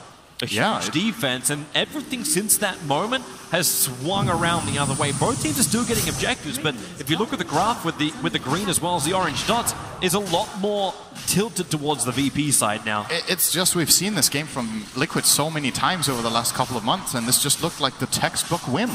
I was really surprised that VP managed to pull off that hold, and now that they did, Liquid's lineup is gonna struggle here. We've seen them win games where they are behind and then get the Caudalikes and then they go for the timing push, but VP beat the hard timing push. So when it comes to this easier one to defeat, what do Liquid really have to deal with this like extremely farm Bloodseeker, sitting on about 20k net worth on no one 7-0-5. Pasha, after an abysmal laning stage, has managed to recover very nicely and had a high impact in the previous fights. Lil was also slow to get started, but everyone is just coming into this game and delivering. And I mean, Liquid's heroes, even getting BKB and Lycan, you know, you're still gonna get ruptured, man. What's next? You can't move around on this hero. It's pretty bad. It's one of those moments too where you're talking about all the items which are coming in from Virtus Pro. We're talking BKBs. We're talking defensive style items. We're not talking about items which stop the Bloodseeker or kill the Bloodseeker. Nope. So for now, Liquid, they kind of have to do the same kind of thing Virtus Pro did. Hold the line and make sure somehow they survive without taking a huge economical damage. And that'll happen when these buybacks are forced. GH, he's bloody good at keeping him outside the base. That is what Illuminate Spam is all about. But Tubman's trying to get a little bit of extra money. They're going after the Shrine to the Radiant side. It's still crazy that they're alive. With so many summons from Team Liquid, the Virtus Pro still have held on to their shrines until now, and they're looking for the Tier 1 tower as well. This will work. So the money starting to arrive. Do we complete any items from these 2 kills? BKB is almost there for Death Prophet. It's going to be a Yules here on GH, on that Caudal. Going to get 6 slotted as the first hero on his team, by the looks of it. It's a lot of good utility. Yules Scepter can counterplay the Bloodright, when this Bloodseeker starts running in and his BKB drops low, just some sort of control to just stem the bleeding and buy time more than anything. Counterplay the Nyx Assassin on the Blink Stun if he's very clutch. There are opportunities with these items on GH, but yeah, nighttime's coming now. And, well, VP still have got a good 2 minutes left on that Aegis, so I would imagine we're going to see this top tier 2 tower being completely uncontested by Liquid. And the pace of the game has definitely shifted over these last 10 minutes, where Liquid looked like they were just going to cruise and run away with it. Now they're just camping inside their own base with very little to do on the map. Yeah, best way to describe it is living in fear. Pretty much. Here comes Virtus Pro. And they're even the team with good vision heroes. They have the Caudalikes at daytime, they have the Hawk, they have the Wolves, but they are still terrified. And on the other side, it's just Plague Wards and this little Nyx scouting around. But even with information, that's the problem here. Liquid can see all the heroes and just feel like they can't go. 3 minutes and 30 seconds. Now actually 3 minutes 15 before Team Liquid have that daytime advantage once more. But Tubman's continuously pressuring in the top lane, exactly what he should do. Yeah. When things get real, GH will bring him back. Until then, Kuro just kind of needs to get close enough to Ramsey to steal the Plague Wards.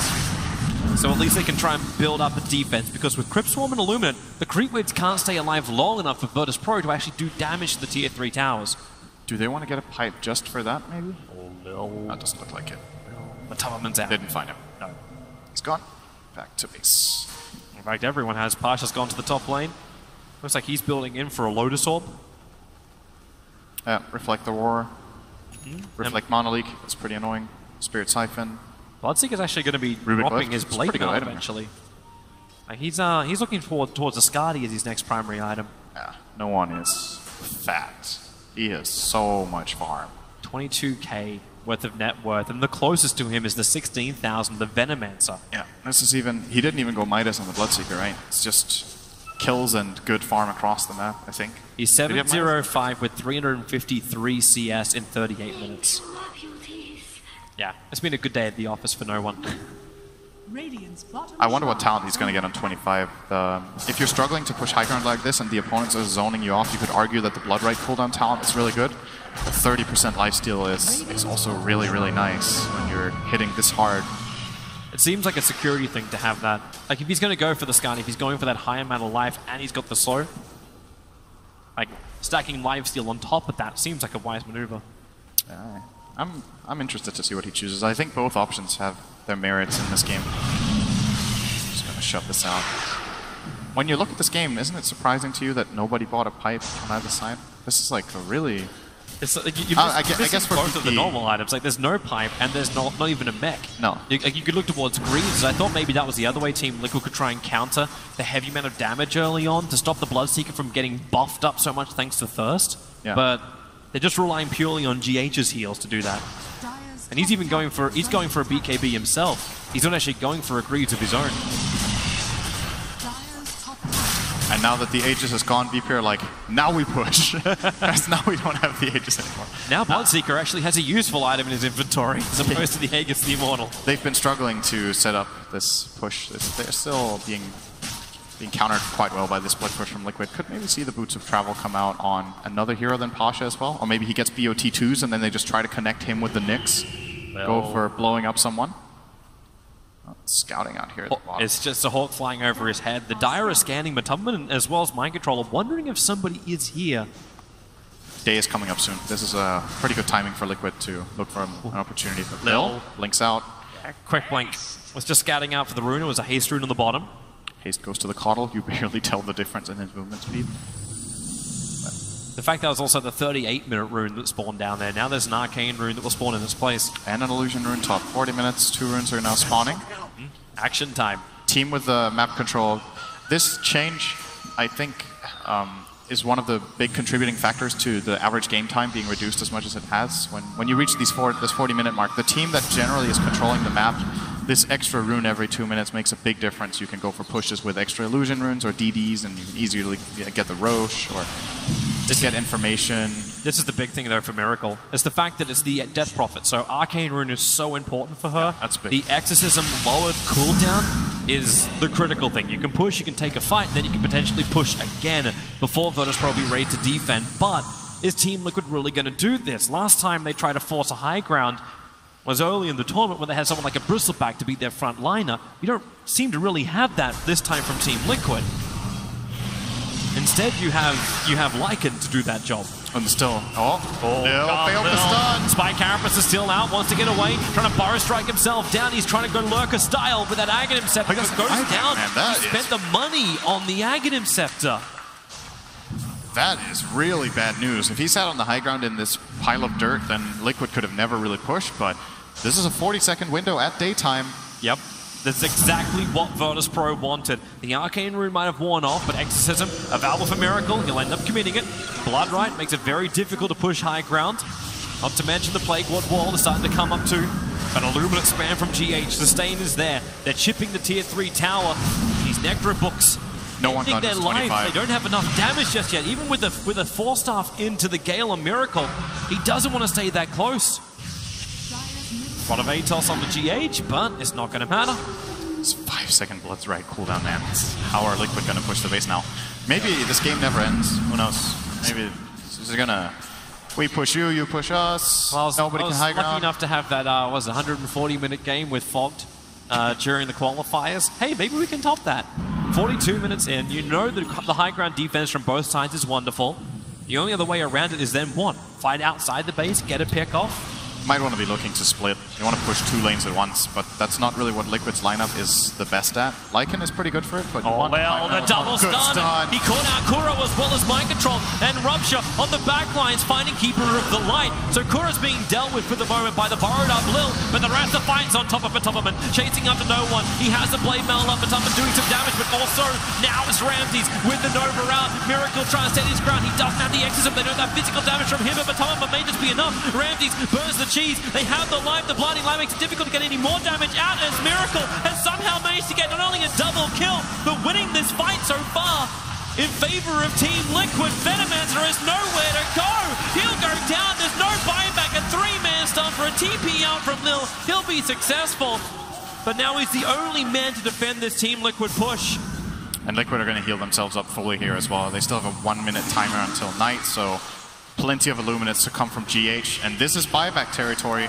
I I think VP hold their high ground with 2 buybacks here, but I think they have to burn both. They're probably going to buy back the Bloodseeker first. Spamming Blood Rite and the Burrowed Nyx may just be enough with just the 2 of them. It could maybe work because they're still cooldown on this Exorcism and 40 seconds. Oh, they're both going to buy back, and Liquid just get the hell out of there. Yep, they got exactly what they want. Necrolite and Bloodseeker having to burn their money.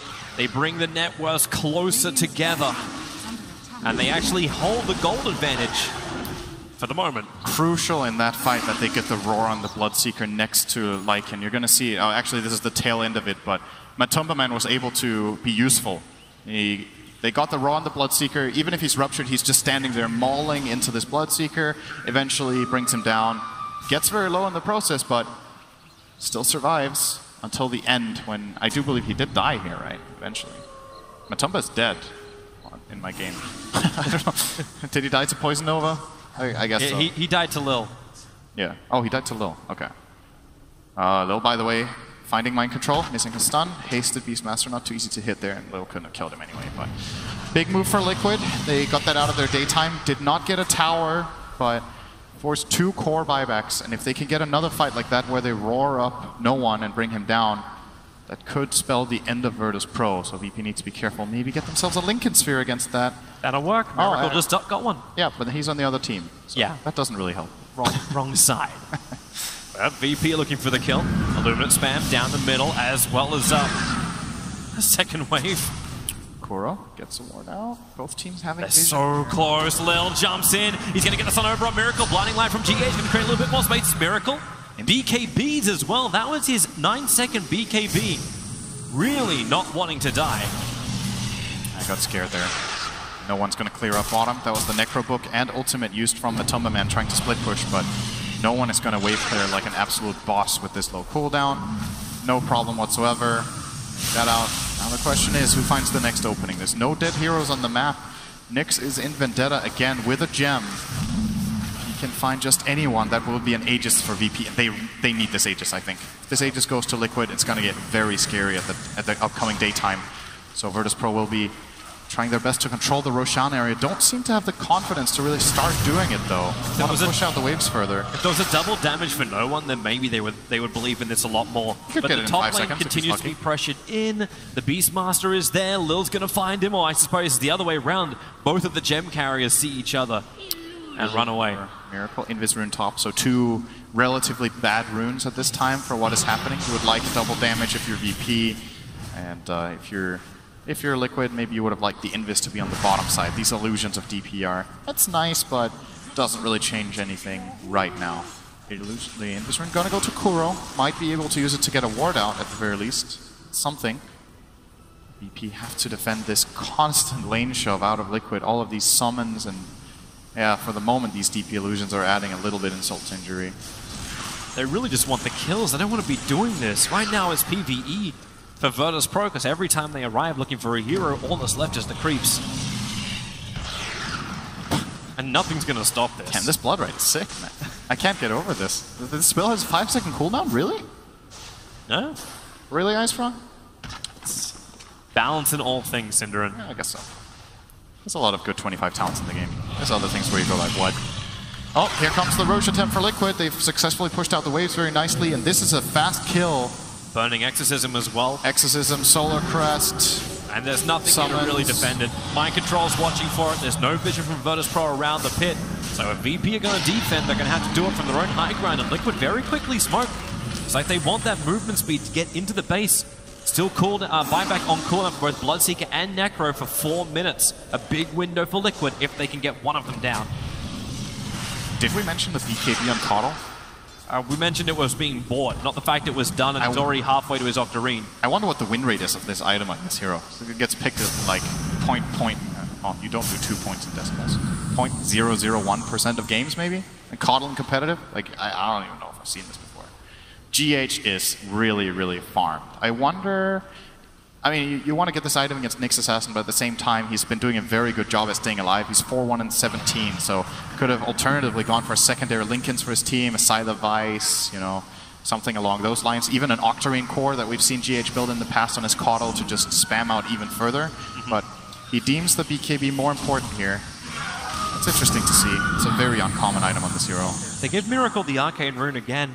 So this time you kind of almost wish that Team Liquid would buy him a bottle so you're able to hold on to it until the push happens. Because, like, it's the same fight on bottom lane. Miracle burnt through half of the Arcane Rune before he was even thinking about using Exorcism and ended up not using it with the Arcane.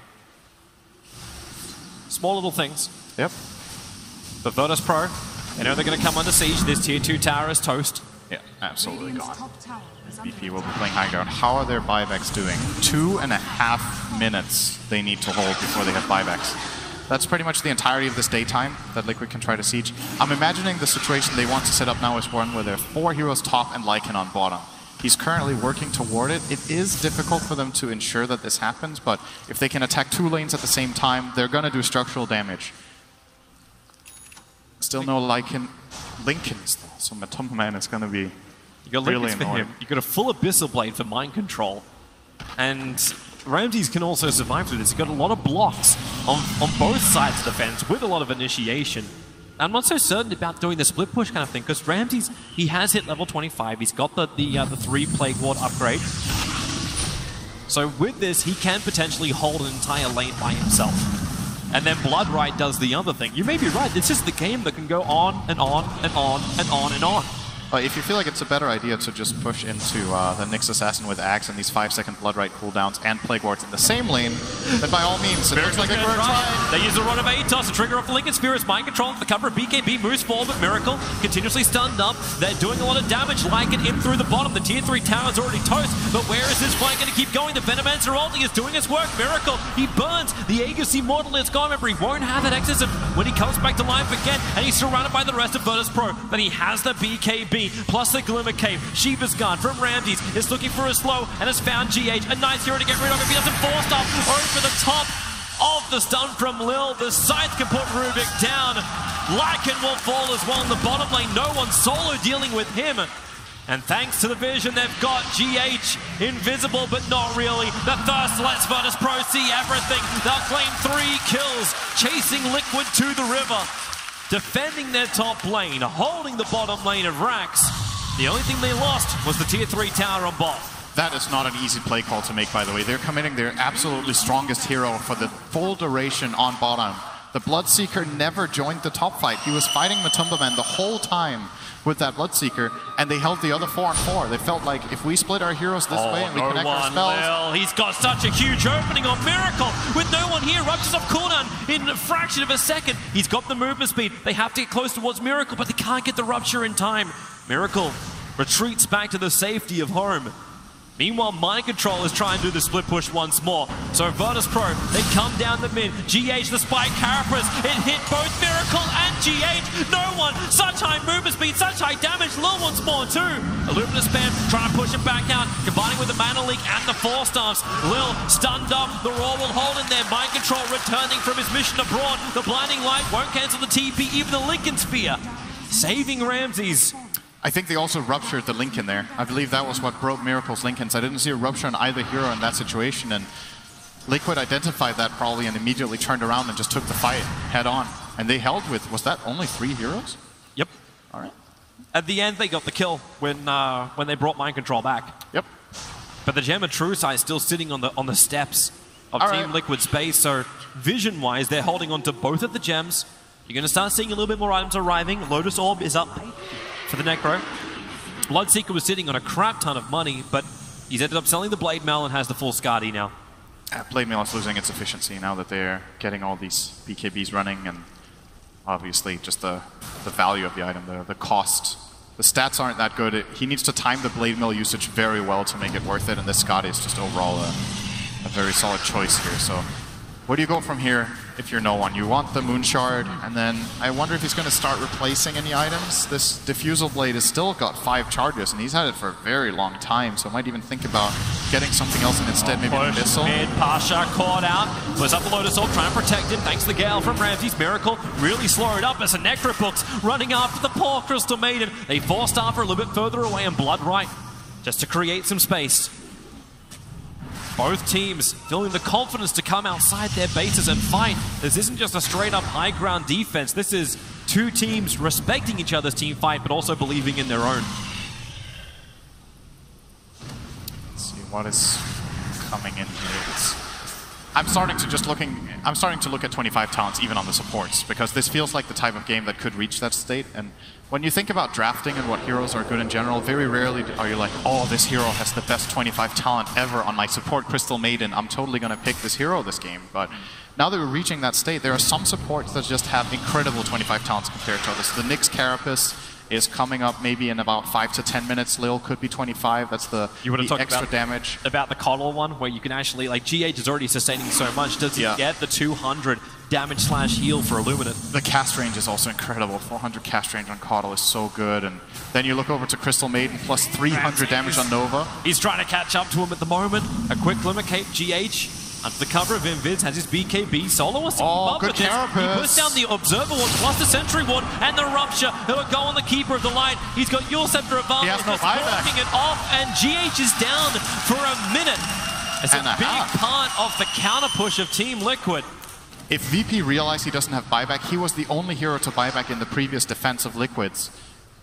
If VP realized that, they could really try to push their advantage here. I think Coddle is a big problem for their lineup, and having all this time to get something done, they should really try to take advantage of this, but the waves are just Beastmaster pushing in all the time. Mind control, you don't want to be here. Ramsey's coming from the north, but he didn't fully wrap around. They don't really know the Courier is in fact trying to make a bit of a quick run. There goes your Raw. Out of no one. Does no one actually want to fight this one? He's going to flutter. Look at that movement speed. Matoma's fighting on the bottom lane, but Mind Control is having a one-on-one battle with no one all the way on the north. Starts his TP. The damage, the damage, the damage. Mind Control. Successful TP away. Matoman will also survive. Solar Crest, good item. That evasion, keeping him alive there, the 20%. I think no one missed 2 attacks. No, that's just what he needed to get that kill. He's running for more. Maybe he's going to get MKB on that Bloodseeker as well. He's against the Crest, Blinding Light. There's a lot of problems for him. But Liquid are doing such a good job buying time. He's in trouble. He's gone Invis with the Vendetta. They got the dust available, so Kuro's going to fall down. No buyback for him. 64 seconds. But the Coddle is up again in 5. He is. And the defense, but how much damage can you do in 5 seconds? There's fortification available from Team Liquid. Lil's already borrowed up. They understand he's there. Necro books on cooldown for 23 seconds. They don't have the reveal from that. They got from Mind Control's gem. So the range racks will fall. The double stun! Lil! Able to find him. Miracle and Mind Control. They're in pretty damn deep. Spy Carapace causing so many inches for Team Liquid until finally they can get the Abyssal Blade hit into Lil. He'll actually go visible thanks to those Necro books, which are up. Ramses has to let the ulti go. Only really connects onto Miracle. He's still got his BKB available. Now going to use it to side, trying to hold him in position, but nowhere near enough damage to actually slice off his head. So they keep the battle going as the Illuminate, giving Liquid the sustain they need. Or is it no one's just such a beast? Lycan has the cheese usage. He's got the life, but now they're bringing the damage. It's the ultimate with the Exorcism, but Miracle is dying too quickly. Ramses is there. They have to fight back, but they committed their big ultimates. Even GH, finally he'll die to Solo, getting the Nova round. Team Liquid, they're missing so many players and so many abilities, while Virtus Pro sustain and continue the pressure. Silence, Mind Control, acts as they are buffed up with that level 25 ability. The damage is nice, but Virtus Pro do the wise thing. They retreat. They got double buybacks from 2 big cores of Liquid. And they got a full lane of racks. In the middle of that fight, these Plague Wards of Ramses, the strong Plague Wards, are just slowly but steadily getting buildings. Now they're going to wait for the next Roshan, double damage rune as well. Gonna see it here.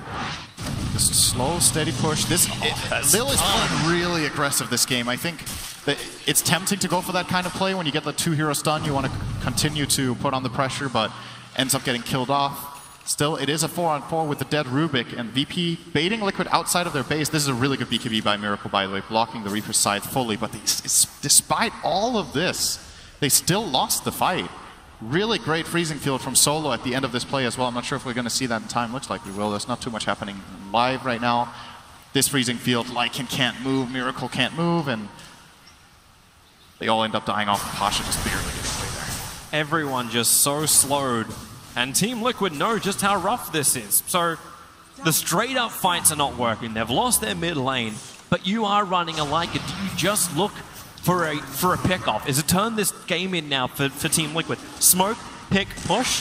Is that the way they play this, or do they still just try and high ground defense against what we already saw? These kind of games get extremely chaotic once Boots of Travel's level 2 come out, because even then these smoke ganks can can turn on you if there's like 2 or 3 boots of travels that can counterplay. For now, they're not available, but we're not even going to get to that state. It's Roche time. Yep, GH available, but that's done. Lil, here's the money. Connell, he lives. The Ul Scepter on. The Olympus of the damage. Crystal Maiden will end up falling down. Stolen side. To the stolen side. They're forcing buybacks out. Necro and CM, they've had to do it. Venomance will fall and Team.Liquid. They have just taken a huge fight. Do they get out scot-free? That Nova is still causing problems. Kuro is ticking down and is just buffing up the Bloodseeker. Nyx Assassin will fall, but there's not much that no one wants to do here. Without the Nyx stun, without the extra control, they just have to contest Roshan now. Lil doesn't have buyback, but they do have it on Ramses. He needs to decide if this is worth fighting for or not. I think he will eventually buyback and they'll try to take this fight, but... Flash is coming closer. Yep, there we go. He's walking in. There's the buyback from the Venomancer. Roshan down to 1600. They're moving closer. No one with the Blood Right. Miracle so damn low, but he gets the Aegis, the Immortal. Beastmaster dying quickly. No Roar available. Bloodseeker will find the kill, but the damage onto no one is ridiculously good. It is a 6-kill streak, and the buybacks are coming in solid from inside the pit. Finally stunned up. He had to cancel off that freezing field. Trapped inside the pit with the rest of Team.Liquid. It's Kuro on solo plus wards, however. Solo standing his ground. Wants to force stuff away, but it's the top lane. Turn your attention there with the Roar onto Necrophos. Liquid find another kill. Solo may survive, but it's not going to help him much. When you don't have a Necro, the scythe comes out. Kuro finally brought down. No one is on speed right now. It's over 600 movement speed for a second. You can really quickly run out of mono to mono league when you have 700 movement speed. Did you know? I know. There's a double damage rune. As long as he moves fast enough and attacks fast enough, that's oh my god. Moon Shard, 568 movement speed, plus the burn, plus the attack speed. So what VP were trying to do there was bait Liquid to stay inside the pit so long that they were fully committed when Ramses buys back, TP's in, and then take the fight. But they underestimated Liquid's ability to take that Roshan, so they actually came in too late. The fight didn't really break out until Miracle got the Aegis and Cheese. So Liquid end up getting the Roshan, Aegis, Cheese, and forcing buybacks. And this Glimmer Cape, crucial here. Just the fact that GH doesn't get killed by the Reaper's Scythe makes Necrophos a lot more susceptible in this fight. And they will be able to kill him off with the returned Reaper Scythe immediately from Kuro. So huge from him. So many buybacks. And by the way, this Necrophos dieback, I checked his death time. He was dead for 137 seconds because he died to the scythe beforehand. And you know there's no buybacks. The only person who actually can have a buyback is Kuro, but he's short by 1100. Everyone else's buybacks are currently on cooldown. It has been fight after fight in just the last 5 to 10 minutes, and Liquid, they want to get a counteract, so looking towards the mid. Exorcism is up. Kuro glimmered closer so he can get the Observer Ward down. There's a Sentry Ward already in place. They're putting down their own Sentry, and the Plague Wards are being used to do the dewarding. Smart thing, they don't want to risk anything but Liquid. They've rotated now down to the bottom lane, away from the Plague Wards, which are defending the mid. The Wolves, at the moment, picking up the melee ranks. Miracle on the front line with the Aegis Immortal and Exorcism picked off. They are looking for just that Rax. That's all they really want from this Team.Liquid. They have the sustain to do it. The Blood Right's causing problems. Miracle continues to drop down low. He's already got it with the melee Rax. Miracle, can he get out free? The Blood Right, they're out of range of it, and Team.Liquid have done it. They've actually brought down the bottom melee racks for no cost. It took them 62 minutes with their Connell strat to get their first racks. It was like half an hour ago they pushed the mid-tier 3 tower. That top tower remains alive on 1 HP. That's all it's got, that tier 3 tower. Oh my god. Okay, so they still have both Aegis and Cheese Liquid for how long is that? They have the Aegis for another 2 minutes. I wonder if they want to try to use it. You're reaching the stage in the game now when the Aegis gets less and less powerful because all the cores are just starting to be 6-slotted, so you have to replace items to carry the Aegis around on everyone. Start giving it to the supports, give it to Kuro. Yeah, I was like, maybe if you give it to the fight. Coddle. Actually, no. Coddle has been 6-slotted for a good 10-15 minutes now. So yeah, but at the same time, he's been staring down that Octarine core for the last 25 minutes. I wonder what item he's going to replace, if he thinks the Ewell's Glimmer or Force Staff is more important, or the BKB. Now that it's down to 5 seconds, his other items might actually be more important for the team than his own BKB. I'm going to see if he reaches that stage, but Liquid look to keep on the pressure. They want to use this Aegis advantage. It's pretty big when there's no buybacks on the VP side to push with here. They've got the time. Still not that easy. So it's about a minute now before the Agassi model will be reclaimed. Exorcism just came back off cooldown for Miracle. But they're not close enough to push, but they're all grouped up as 5, almost like they want to go for a smoke play. There is a smoke on Kuro. But this push is also very, very obvious. It's exactly what VP are expecting. The only question mark is, can Team Liquid catch anybody out? They're trying to be efficient. If GH, he can recall in any hero that's farming up. Matubberman as well as Mind Control have gone jungle. Mind Control's trying to find that second disable. He's looking for the side device. They decide it's too hard to push, so they're going to just use this Aegis to farm. And they're going to build a gold advantage. When you sit on the whole map like this and you farm jungles, you generally gain, I'd say, 500 to 1,000 gold over the enemy team per minute. So as long as that Aegis is up and BPF cooldown on buybacks, Liquid will be extending their lead. At least they should. Well, you've taken a look at that lead. You'll see just how much it swings. The gold graph just goes straight up and down. It moves by 5k up in favor of Virtus Pro, then 7,000 in favor of Team Liquid. And before that 5k advantage, it was actually 6.5 to 7k in favor of Virtus Pro. This game is swinging so hard. What level 25 talents are close? Caudle is going to get it in one wave. Yep. Big is far away. It's like, Miracle, can you just back off so GH can have the full experience? There we go. The Crystal Maiden is not far off either, and I think Solo in this game will be taking the Nova damage. That talent is sick. It makes the spell more than twice as effective damage-wise. Goes from 250 to 550 AoE damage nuke on a 9-second cooldown. Is that the reason why Solo's building for an Aghanim Scepter and not just like the Glimmer to hide? Especially with the Gem of Truth side always being on the ground in Necro books, there is nowhere to hide for Solo. Oh, once these BKBs drop that low, the Frostbite from the Freezing Field can become very powerful if he manages to set it up. So I think it's one of those, you know, you're playing for that one opportunity. Arguably there are other items here that would be very good as well. But he has been able to get his Freezing Field off in a couple of fights just by being very patient. So if that starts applying Frostbite, then he might go for the Frostbite talent instead. Who knows? Then Liquid have to start thinking about who they're focusing in these fights. Right, for the moment, it's just defense duty from Virtus Pro. They're spamming out as much as they can, but you got Boars coming in pairs from the Beastmaster through the top lane. So Plague Wards are being committed by Ramses across the mid as well as the top, mainly being focused towards the mid. That's where Miracle is, and that's where their last lane of Rax is. Lycan is pushing bottom. Yes, one wolf. Yeah, critical. 161 damage. He has 2 wolves now, so he's thinking about it. Healing up. He's got catapults coming. He actually used his ulti here. Might pop the book as well to try to get this range Rax. They're trying to deal with top lane quickly. Back in. Bloodright's not doing enough at the moment. Matubberman going to trigger dog form. Damn, look at the damage that thing does. The range Rax will fall. Meanwhile, Mind Control pushing through the top and Liquid. The rest of the force have come in through the mid lane. Exorcism from Miracle. The range Rax are falling. The catapult's taking care of that. Lil jumps in for the stun. Miracle able to protect himself thanks to the BKB. But Rupture is up. Miracle, does he really want to try and run out this one? The Yule Scepter keeping him in the air. He'll fall back towards the ground, but the side will put him down. 154 seconds is how long he has to be dead, but the mid Rax is gone, the bottom Rax is gone, the Beastmaster is also not gone. He has to stick around a little bit longer just to enjoy the company of Virtus Pro before they kill him. Bottom lane GH, TP, starts Lil, there's no stun, they'll penetrate that immunity. So Virtus Pro losing 2 lanes of Rax, but there's a window of opportunity against Team Liquid to push back. 1 lane remaining. The Death Prophet's still dead for 2 minutes, so BP might be able to force this buyback. Beastmaster, however, will not have it at all. He will have it off cooldown in 20 seconds, but is far off on gold. So let's see if VP go for something crazy here. I was waiting Starting to enter Rapier territory. Yeah, I was wondering if that was going to happen from no one. You get the full Mjolnir being purchased up for Ramses.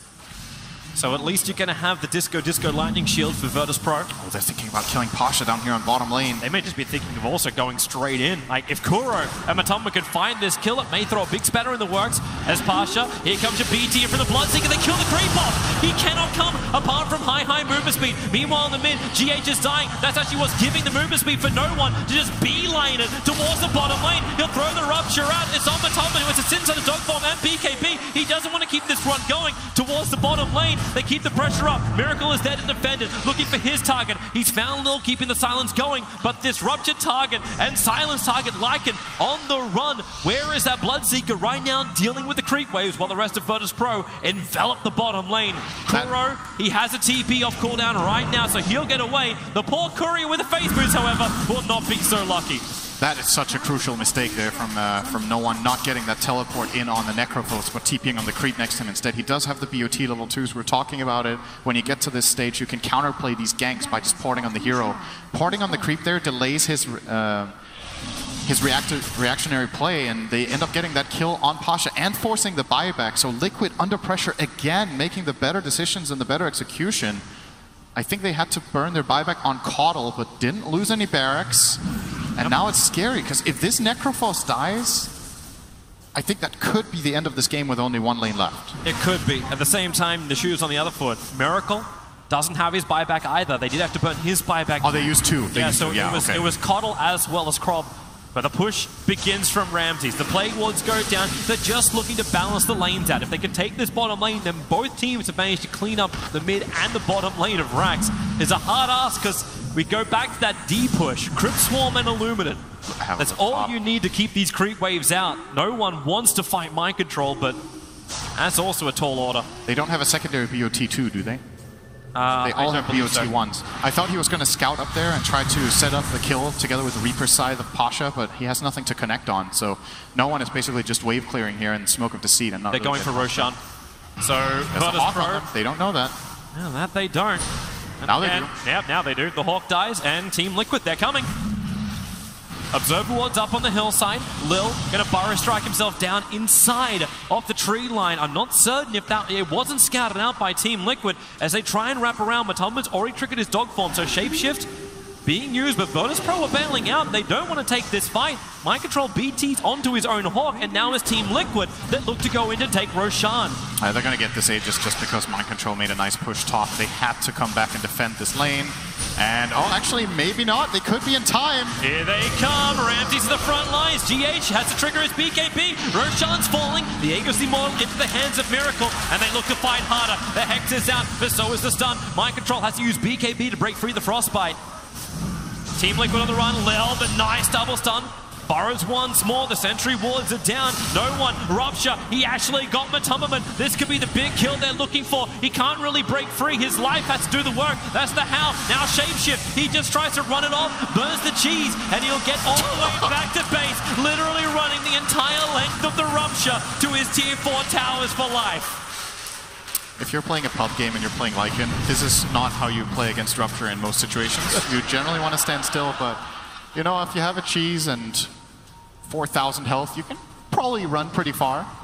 So the cheese is burnt, but they save a buyback, and that is definitely way more valuable right now for Matumba. He did have it in case everything went wrong, but nothing really claimed here for Virtus Pro at all. Nope. Instead, they're being put into the same position they were previously. Team Liquid coming to the bottom lane. They want to wrap through here. It's an Invis rune for Miracle.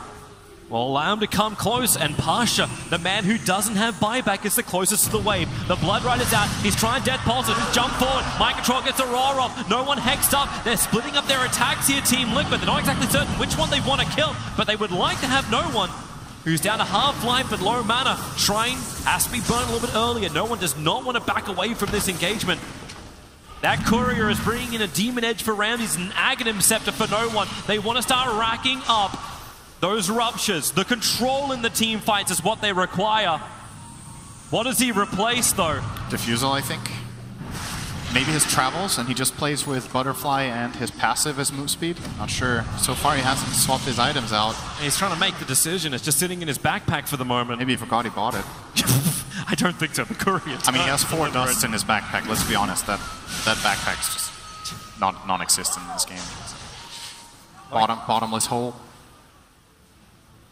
Still hasn't swapped it in. I'm keeping eyes on it. Yeah. By the way, Solo went for the Frostbite taunt. I'm not sure if you mentioned that. I did not, but it is what we were looking for his Aghanim Scepter. So he chose that over the Crystal Nova taunt, which I would say in most cases is better, but if he manages to get up these massive freezing fields with that Frostbite, in addition to just, you know, Frostbite, the Frostbite talent is also very good when all these BKBs are so low. I don't think No One's working out himself. He's still sitting here with an Aghanim Scepter. Like, even removing SMY at this point may be a nice choice, but if he's worried about removal of stats.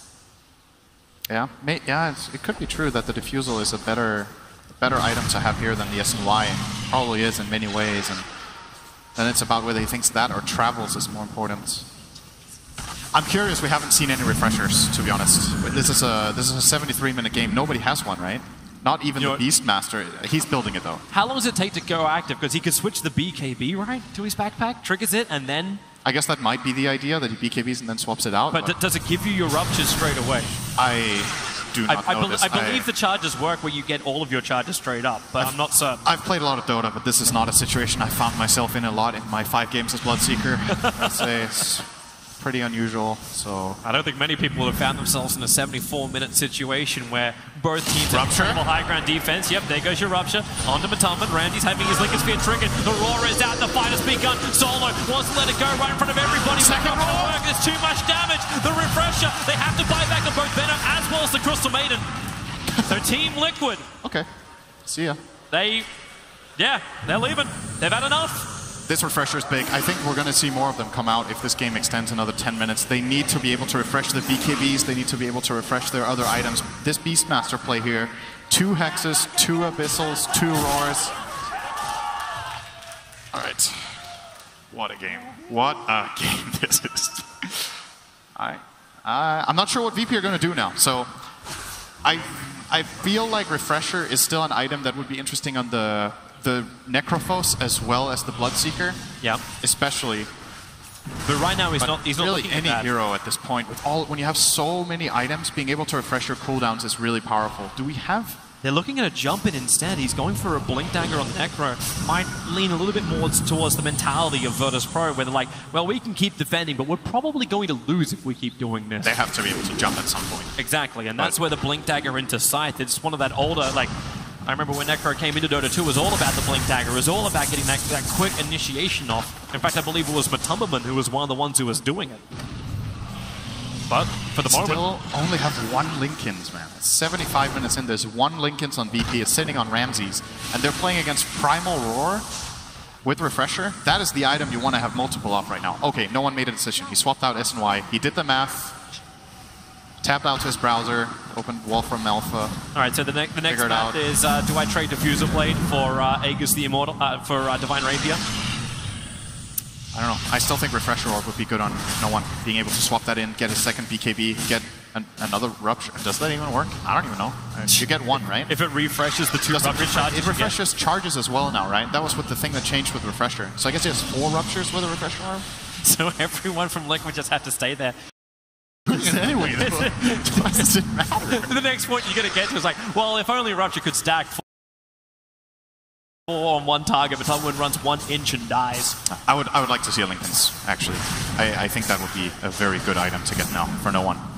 Just because he can the fact that it's targetable on multiple heroes can make these clutch moves against Beastmaster. Either that or their supports need to get Lotuses so they can reflect the first Roar and then Mind Control can't get the second one off.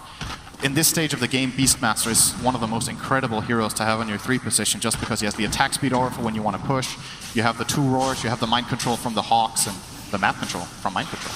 And, you know, just by his full utility and sets their team up so nicely, this is a kind of hero you want to counter as a 3. You want to itemize against this guy this later on. And this later on in the game, it can be more important than itemizing against the carry of the enemy team. Because these Roars are really what's making Liquid's fights look good. Yeah. They just have to keep their mind in the game. Remember, Liquid have had a rather long day today already, having to fight through the first series and now here in the third. And you've cracked 76 minutes in this game and you don't know when the end is going to be. Like, even getting a pick-off doesn't guarantee you anything in this game. Networth is nice because we start seeing like the critical items which help you like counter things or maybe just make you look like you got swag. But really, it's all about having those buybacks. It's all about being able to have the fight and then being able to have the fight again. And so far, right now, Liquid's in a good position. Everyone has buybacks apart from the Veno and the Crystal Maiden. Yep. And those are still way off. It's 4 minutes to go. So I wonder if Liquid have checked the timing and are just like, okay, if we get lucky, we will have Aegis and Cheese, and they will still have buybacks on cooldown. And that's what we're going to wait for. Push out the waves, keep farming, build that advantage slowly but steadily, get toward our next items. Kuro working on the Aghanim Scepter would be a really sick steal on the Necrophos ultimate, especially having that low cooldown. Look at Solo buying up for this. I'm kind of surprised. Like, he's got 11 Sentry Wards on this Crystal Maiden at the moment. There is nothing which should remain undetected inside the Virtus Pro base. He can almost write GG with the amount of wards he's got. But what he wants is the last little bit of money. It's another 900 gold, and he can actually have his Aghanim Scepter. Bought the other 2 1k items already. Yep. Of course, the other issue is getting the courier out to the shop safely when you're being sieged up like this. That by is Team a Liquid. challenge in itself. That is definitely a challenge in itself. So refresh, really, GH? He's going refresher onto the Keeper of the Light. Surprised he went for that over the Octarine, but I guess when you have Hex and BKB and Force Staff being able to refresh these items in particular and even the Yules, you might feel like, okay, lower cooldown on all my spells plus my items versus having 2 uses on my Hex this late in the game. Maybe the double Hex is better. Maybe. Both items are definitely very good here. So wait, what did he replace? He got rid of his Glimmer for this Hex. So Glimmer is out the window for him. So the other Unfortunate items, for Solo, all of those sentries are going to go to waste. other items arriving is the other refresher orb, which is coming the way of the Death Prophet, and it's a Hyperstone for the Lycans. And Batumban looking to increase that attack speed of his. Moonshard, he even has an item slot still. It's actually very surprisingly underfarmed on Lycan for this state in the game. 80 minutes in, he's not 6 slotted right now. Is there something on the courier for him? No, there's not. He still has room to grow. He does. It's pretty unusual. It's because Keeper of the Light's got all the farm. Like, there's just nothing left for the Lycan. What's the CS on Caudle? CS for Keeper of the Light is 566 to the 501 of Lycan. So yeah. He's the 4th most CS on his team. He's still and got Kuro has 70. He has less than a CS per minute. Oh, man. Kuro is a team so player, telling. man. That is so telling about how this team plays when they have Caudle. But you can also look at the money over on Kuro. He's now 800 gold away from completing up his Aghanim Scepter. And remember, Kuro's time, like, we can have flashbacks to when he used to play for Na'Vi, and his Rubik play was the biggest controller of anything. He was the best Rubik in the world. And if you give him an Aghanim Scepter, he'll showcase it once more. There are a lot of good steals in this game as well. Plenty of good spells to steal. Getting the Axe Poison Nova could be nice. Axe Necro ults. Courier. Axe Maiden ults. Courier, you ain't making that. Especially when you take the straight runs. He's almost trying next levels. Like, the Hawk's going to be on the left side. I think no one is 10 flying couriers now, and then they can just like send them multiple ways around, so one of them will reach the target. That's one. You can buy more than that. He has 10,000 gold. Just send one to each secret shop, and then Air Force One comes in. Get that drop. Flying V, if one duck falls, at least there's another one to take his place. I feel like he should buy more than one. I'm not even kidding. He should buy more than one of these flying couriers, so something can get. They can't reach their shop. I thought the backpack was was meant to counter this. The other option you could also go for, I'm looking at Pasha with his Ghost Scepter. He's lining up at like the high-level Dagons. You could even get E-Blade pops into Dagon kills if Virtus Pro want to start focusing down individual heroes. We're reaching the point where that kind of money is going to exist. It's not going to happen though, because he needs the Eagle Song, and he can't reach his secret shot, so he's not going to get an E-Blade. Okay, what? We 5-man out for an excursion. Okay, boys and girls, we're going to go on a trip. It's almost Disneyland, aka the secret shop just outside of our base. But it's warded. Yeah, well, you can smoke under that at least. What are you going to do? You're not going to smoke out and try and fight Team.Liquid. Right. You're waiting for them to come to you. Here comes another cheese. So Matumba's cheese has fermented nicely. We'll see if he gets a second one on top of that first one. Aged perfectly. Or he will give it to someone else. Aegis looks to be going the way of Miracle.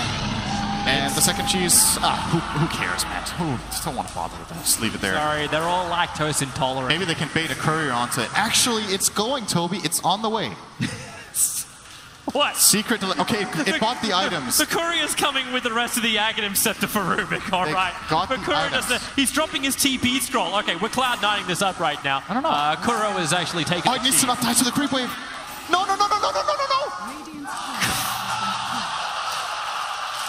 Oops. Oh my god. Oops. Oh my god. They send it the whole way over there and then it get intercepted by the super creeps.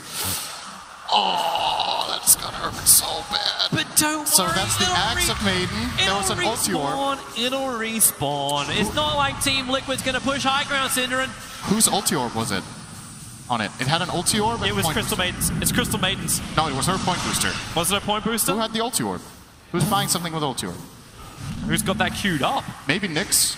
It's the Lincoln Sphere. It's the Lincoln Sphere for Bloodseeker. Oh, so Bloodseeker did want the Lincolns. Okay, good. Yeah, it was good. his. Good choice. Except he didn't get it. Here comes Liquid. Lil able to get the first stun. Look at Miracle. He can't even get past the VP logo before losing half of his life. The Spike Carapace is helping out as well. They keep the stuns going. Miracle trapped up the side. It puts him down. The range break is gone, but Thomas just wants to get the Mega Creeps up. That long push, good night. Lil got double stuffed all the way back to the fountain almost. The melee rack stays alive. It keeps the Megas away. And Matoma, he's running off the Rupture once more. That's one cheese down, and Aegis, and Death Prophet ulti. There's more where that came from. We're going to stockpile in Team Liquid cellar. They keep moving forward again. You got the refresher orb, right? Not yet. They have Exorcism in 35 seconds for Miracle. And defense. Yep. I do think Liquid are going to get Megas here. I have to say, this feels like a Megas play, but that does not end the game at all. You know what? That is not the end of this. You're one of those people that's just like, you know what, we should just let them have it. I'm going to sit AFK in Fountain. Virtus Pro, they will stand their ground. They will not get Megas. Oh, they will stand their ground, but they will lose that barracks eventually. But it's not the end of the game. That's what's important here. This can still be defended for a very long time against Megas. Think about how hard Liquid have struggled to even get there. Yep. They still need to end the game, and VP's courier has... Is that the first one or second one? They bought a new one, so this doesn't have the items No, yet. this is the first one which is holding 3 Observer Wards from Solo, so he can see the inside of his base even better. He ain't leaving home. Yeah. This is a 23-year-old who's just, he knows he cannot get out of his parents' house. We're not talking about crossing the river in this game. We're talking about just getting outside of the perimeter of the base. Yep. Okay, well, Pasha, that's one way to do it. Blink forward into a creep wave right underneath the fresh refresher orb of Death Prophet. Crystal Nova for Rubik. What did he chose 20% cooldown reduction on 25. I like Kuro's quick buy as well. I think Vision is the name of his game. 4 Observer Wards are currently queued up for him. Yep. The Crystal Maiden, where is that courier? It's only they all managed to get all the way out here? Wow, they don't do... Who has the gem on Liquid? Rubik and only Rubik. Okay, so Lil walked into the other heroes under Vendetta and did not get spotted, but didn't want to go on it. I think they're getting a little claustrophobic now, Virtus Pro, but it is a big test of their patience. They know they can't keep Observer Wards outside the map. It just ain't gonna happen. But how long do you keep this patient up? You know, at this point, money means nothing. That 15k advantage for Team Liquid. Yo, your courier respawned. Use your courier. You worked so hard for this. It's sitting there. Yeah, at least get it right. Well, it's not like you're going to get the notification. There's too many couriers. Here we go. Aghanim Scepter on the Crystal Maiden. Nice. All right. Solo. He actually now can carry team fights with this item. Major progress. This Lincoln should be bought up now by no one as well. He's running back for it. Yep. Get it now. He's like, well, I could put this on the courier. Okay, there we go. Lincoln Spear is on him. He's going to give up his BTs for it. That's fine. He's got the flutter effect. Yeah, and 290 move speed. Very good. And, of course, when they get low, he's going to have like 1,000 move speed. So it's fine. All right, here we go again. Never mind. Maybe yes. Maybe no. Wait. Maybe back on. Wait. No. They just wait it out. Team Liquid, they can just keep the spam going. They're not under any kind of real pressure. Oh, okay, there's your jump mind control. Oh, there's the BKB, 5-second cooldown early, so you don't really care too much about it. Ramses, thanks to Mionya, they can actually push out quite nicely. The Necrobooks can try and burn a little bit of the mana off, but they're also the upgraded Plague Wards. Just sending your summons in isn't the easiest thing. Ramses can clean up the creep wave and clean up the summons. In fact, VP, they're venturing forward. They're coming outside of their base at the moment. Are they thinking about finding Lycan, letting the wolf form up? They're going in. There's your refresher up on the Beastmaster. He wants a second roll, but Low keeps him stunned up. A bit of like go on the Venomancer. Do they just disengage now? You've already got Nyx Assassin picked up by Kuro. Ready to throw him back in the middle of the fight. Yulzin will buy him time and Solo. Let's it go on Death Prophet. The Elude will fly through and kills off the Nyx Assassin. Our first kill in 20 minutes. Miracle still wanting to retreat back out again with that buyback from the Nyx. It's hard to force the issue any further. They've burnt many of their abilities. The refresher orbs are down for both of them, but the Exorcism is there for Miracle if he wants to commit the second one. And importantly, Kuro stole the worst spell in the game. He has Burrow. He can turn into a pile of dirt and do nothing with it. He should at least spam it. It has no cast animation, so you like pop up and down like a mole, and you get magic, you get resistance. See, I guess. This is Kuro just trying to make Day 9 feel more at home. Welcome to Free Time Lurker. Yep. One lurker on each team. Classic Classic stuff. Okay, well, Liquid, what's next? So they have their BKB ready on Mind Control again. Refresher in 2 minutes. He has a Bloodthorn on Beastmaster, by the way. Prioritizing the Sentry Ward currently over the Bloodthorn. I'm seeing Nyx Assassin prioritizing a TP scroll over the Gem of True Sight sitting on the ramp on the top. Okay, now Lilla's finally going to switch the two around. Good, good. Close to BKB, by the way, on the Nyx. That's a pretty big item here for him to get. Yep, that actually means that like Lil's already been a real nuisance to Team Liquid in the fights. He's stunning it up so much that Virtus.pro are able to disengage from a situation where normally they'd lose 2 heroes.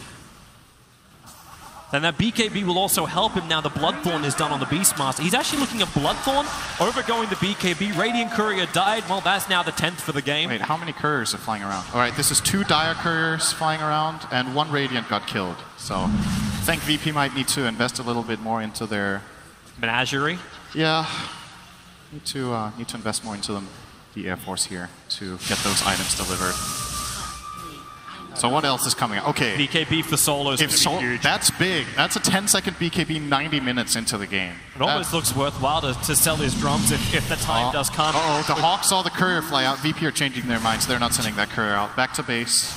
Might try to go the other way around along the left side of the map. Maybe they can loop it all the way through the Dire jungle down to their secret shop and then all the way back around it. That's a pretty dangerous trip, though. Well, they got time. Venture to the new land, the they new definitely world. have time. Okay, Koro, this is just getting ridiculous. But at least for everyone at home who's doing their fantasy, your points should be going through the roof. As every observer board gives you points if you've got Team Liquid supports or VP supports. Happy days all around. So Refresher off cooldown for Miracle. He's actually building into a heart now. So you've got the double exorcism back. You're going to have double Bloodthorn, double Scythe in 20 seconds for the Beastmaster, and of course double Roar. All right, don't look. How expensive do you think DP's buyback is right now? How much gold do you think he has to pay? Okay, I'm going to go with 2.3k. You looked. I didn't actually. Oh, they looked at this one. Koro finally caught out the Scythe. That's 130 seconds. To stay in base. And look at the creeps. This. Nice. It's actually 2.4k for the buyback. That was a really good guess. 2,390 right now is the cost of buying back in this game. That's an expensive. Oh, bottom lane, the Roar. They found Pasha. This is maybe the opening that you can revenge kill. However, Pasha does have buyback. You committed your Refresher up straight away from Beastmaster. He wanted to have that Roar again with the Scythe and the Bloodthorn. It's a very effective pickoff team from Team Liquid. And in fact, Rubik now has enough money, he can buy back also. He can probably thank that 60 gold per minute talent just helping him get the cash. Solo's thanking his lucky starts as well. He's got the 120 gold per minute. This is what's allowing him to get closer and closer towards that BKB while the rest of his cores are taking the farm. We're going to have the first 1k CSer on the board in 5 CS, and that's going to be the Bloodseeker. The top, I believe, is somewhere near 1,800, which was Resolution's anti-mage. Correct me if I'm wrong, so maybe we're actually going to correct every single prediction in your compendiums. I can't remember how many CS were in that game, but it was like, was it 1900? It was 18 to 1900. Now the Dagons are arriving. It's a level 5 Dagon up from no one. I'm still waiting for this E-Blade pickup. Necro sitting on 5k himself. Obviously, he needs to save 2.7k to buy back on the Necro. So we can't just buy the Dagon straight up. Maybe he just gave up on the E-Blade. I guess he doesn't. He never had it in his quick buy, I guess. He just wants the Ghost Scepter. Never Aegis before. for Miracle? You no know, boots? Is this actually even worth it? He's not holding on to his heart. Like, that's even going to help him more than the Aegis will in these fights, more than likely. He might be able to force a Glyph with Exorcism. Just run in, Exorcism up, BKB. Yeah. You got your Refresher Orb anyway. Then you trade your Aegis for a Glyph, and then after the Glyph is down, you can try to just... This is it. Rubik will come back to life again. He doesn't have BTs. So he can't just come straight to the front lines unless he wants to buy it up. Instead, he's actually just going to buy the gem. As Team Liquid, well, that creep wave lasted a long time. Blood right, here come the Necro Books, moving forward, Lil throwing out the stun, just trying to keep the Death Prophet away. This melee Rax has to survive. They have the fortification available here, Virtus.pro, Plague Ward's control from Ramses. He's focusing them onto the Death Prophet, making it difficult for Miracle to get forward. Both the slow plus the damage is enough intimidation to force them back. The creep wave has come in through the bottom. They're losing their shrine, so Virtus.pro having issues with the side lane pressure. Bloodright will manage to get rid of this for the moment. Exorcism, it's got another 5 to 10 seconds left. And Miracle, he's going to back up. The Exorcism doesn't do a single point of damage to the melee racks. They are really, really good, Virtus Pro, at just getting rid of that. When they can focus on the one lane, getting rid of it. I think Korra should buy Midas, actually. Why? And maybe he should have done it 30 minutes ago. Because when you see the flow of this game, this Rubik could actually be 6-slotted. Now he even has a 20% cooldown reduction talent. He can get rich, man. This Rubik could really get rich right now with the Hand of Midas. It's like you're investing into the future at the moment. It's like, but the future is 3 hours from now. That's really deep, Toby. You're planning. That really makes you think. You're planning for your kids' college, all right? Is that something a little bit more like... The future is 3 hours from now. All right, the creeps are starting to give a lot of gold as well, by the way. So these melee creeps in the bottom lane, these super creeps, are giving about 40 gold each now to Virtus Pro. So even on defense, they are finding a lot of net worth on these heroes. If you look at Ramses, like if you actually just bring it up as well, how much gold everyone's got. There's a hawk. There's a hawk on the shop. What's it looking for? Maybe it's going to see courier movement. There's a full Daedalus now from Matumberman. He can't even hold that. He's holding the cheese at the moment. But yeah, he needs that for Rupture. That's his 6 item slot. He's just going to run through the top lane and try and beat the racks down. Get the fortification out. That's probably going to be the easiest way they can do this. Here comes your fight. The Blood Right already forcing Team.Liquid to back up for a second. They're Dagoning down all the fake Matumbermans who are running through the top. Lincoln Sphere can trigger on the Venom Answer, but thanks to the Maelstroms, or Mjolnir, I should say, on Ramses, the creep wave doesn't survive long enough. Kuro can now try and turn the Plague Wards against it, but he doesn't get that plus 3/3 upgrade that Ramses has when he steals the Plague Wards, so they're nowhere near as powerful. Miracle slowed up again. They're able to break through that Lincoln Sphere. The Ruptures continue to burn. Dagon 2 on Necro. He actually doesn't have buyback. He overbought. 100 gold for buyback. If Pasha just dies without getting a creep now, He's 103 short. Yep. There's the Lycan ulti. Yep, looking for the target. Matumberman wanting to run through the bottom. I suppose he can kill a shrine. Yeah, any progress is appreciated. Lil keeps the top lane at bay, so does Ramses. They're basically tasked with holding this line. Team.Liquid, do you want to force it anywhere else? You can bring down that shrine. We're now triggering Lincoln Spheres with those Dagons. The shrine does more. There's a double force up. Now the Ruptures go to work. Lil hexed up. Real problems when Matumberman gets the badge on him. The buyback has to come out from Lil's Miracle. Putting the Exorcism forward. They're looking to try and end this game now. Solo, the Frostbite. He'll let the ulti go. Miracle comes back in range for it, only just on the edge. Solo at least creates clearance. Lil with a nice done. Miracle so damn low. The mana burn does a lot of work. Well, he's at 2.3k HP. No one. He's looking for even more. The BPK is triggered, and they're going to Dagon out the Aegis to be immortal. They still want more, however. This game is hysterical, man. The top lane losing Rax it. attack. I'm Miracle. The Blood Right. Matumberman's going to go back in again. Shapeshifter's back off cooldown. We begin everything once more. There is no Rupture available at the moment for the Bloodseeker, and the Wolves are attacking the melee racks on top. This will allow Liquid to come in through the bottom lane. Lil burrows under the tier 4 towers in the mid. As Liquid, they are still closer to the base of Virtus Pro than they have been in a long time, and that's just the steps.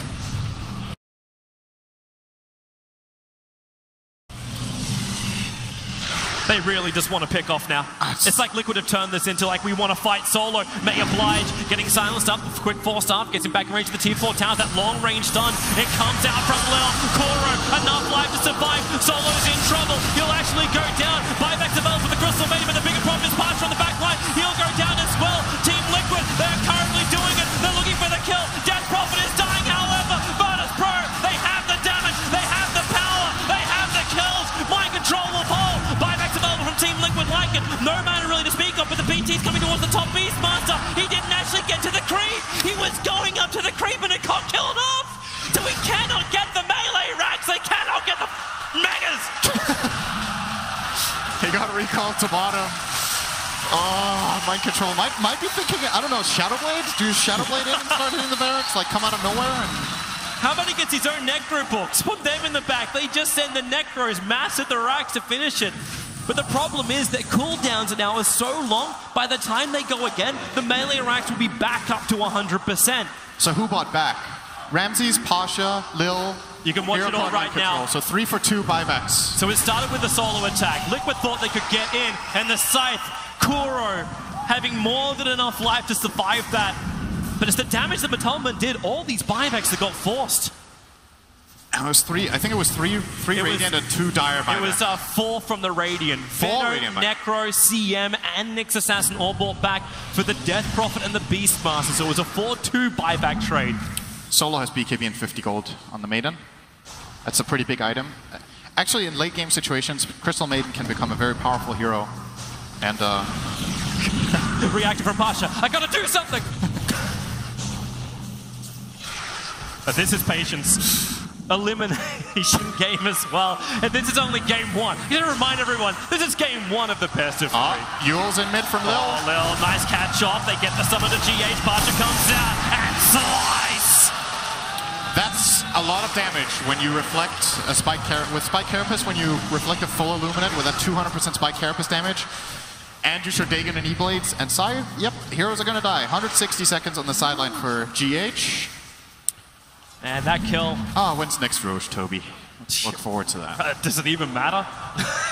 we're about 50 seconds away from Roshan possibly spawning up. They smoked out, man. They're going. This is as far out as Virtus Pro had ventured in the last hour. They want to come out for a kill. They were waiting for the Maiden BKB this whole time, and now that they have it, this is when you pounce. He failed. Control. Where's the control? Anthony gets through. They're actually stopping with the side mind control. Refresh it so we can BT once more. He's gonna get out with it.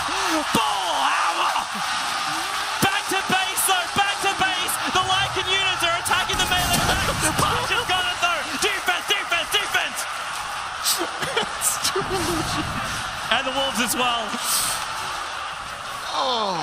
But they came out so far, at least they could look to buy up some items. The fact that Necro didn't finish the E-Blade, he actually sold his Ghost Scepter to get that Aghanim Scepter and the Lotus Orb. They're looking to reflect, they're looking to free people. And Coddle bought back as well to try to save mind control, but he was actually fine on his own. Necro 3 for Venom. Yeah, just casual purchase. Still got another 8.3k gold sitting in the back. It's like Ramsey's already has his TI winnings. But Team.Liquid, they look to the bottom lane once more. All 5 heroes grouping up. You don't have the double war cooldown on that refresh roll for 140 seconds of mind control, but you do have the double exorcism of Miracle. This will at least give them the pressure to push the lane. They're gonna smoke up.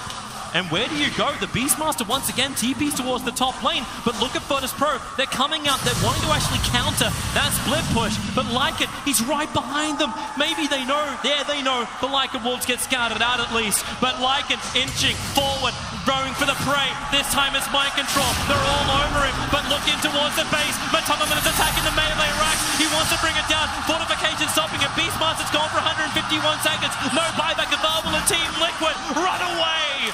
It was a distraction play. That was on purpose. Mind Control wanted them to try to catch him there so they could backdoor the barracks, but the glyph from VP keeping them in it, and that's a pretty big death. That's 2.5 minutes without this Beastmaster. He does not have buyback. I don't know at this point if VP are even keeping track anymore, if they know who has buyback. At this point, VP is still going to be actually fearful. They don't have their buybacks for another 3.5 minutes. You've got to play this 5-on-4, man. You've got to do it. He's done it again. The Spike Carapace done. GH has to BKB up. Refresh roll. He just wants a TP out, but the damage is too much. But back up to the top. Back to the rack. Mattelman, there's no fortification this time around. Megas are achieved. Mattelman under the cover of BKB will run away. But Team.Liquid, they've done the damage. They've got the Megas, but they've got 2 heroes without buyback. They could lose this game right now if VP get a good push going. I think VP are going to all in down mid. Rapier time. Lycan has it. Finally, Mattelman really feels like a 6-slotted dog. It has to be defense from Virtus Pro. Ramses and Pasha will add the pressure down the mid lane. The ping is coming for the tier 4 towers. That's from Liquid to defend the tower. Miracle. He's BT'd. BOT's cancelled. He BT'd onto the creep that was getting killed off by the Blood Rite. Now it's just up to Kuro and Mattelman. They jump forward. They're looking for Bloodseeker. They want the kill, but next, a huge double stun. Lycan up and towards the air. Low wants the damage, but the BKB. Mattelman, how much damage have you got? A crap ton, but he's going to go down. Rapier in front of the tier 4 towers has fallen. Kuro will die with his teammate. No way to run away. He's hiding for the moment. The side will execute him. More people dying than the Stark family. Virtus Pro coming to raid the tier 4s. They brought down 1. Team.Liquid, it is a 3 on everyone. 3-1 fight. Virtus Pro, they want to win this. 102 minutes in.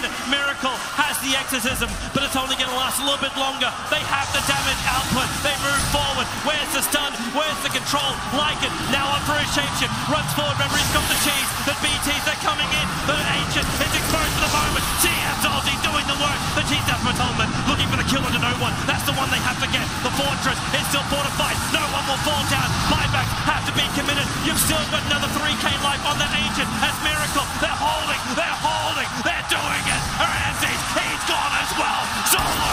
Oh my lord. No one's BKB. Trying to protect him, but this could be the dieback. This could be the huge moment. If Bloodseeker dies right now, it could be over. 4 heroes lost from Virtus Pro. They thought they had it. And yeah. 103 minutes. Team Liquid. It has been a marathon, but they will take game 1. Only one of this best of 3.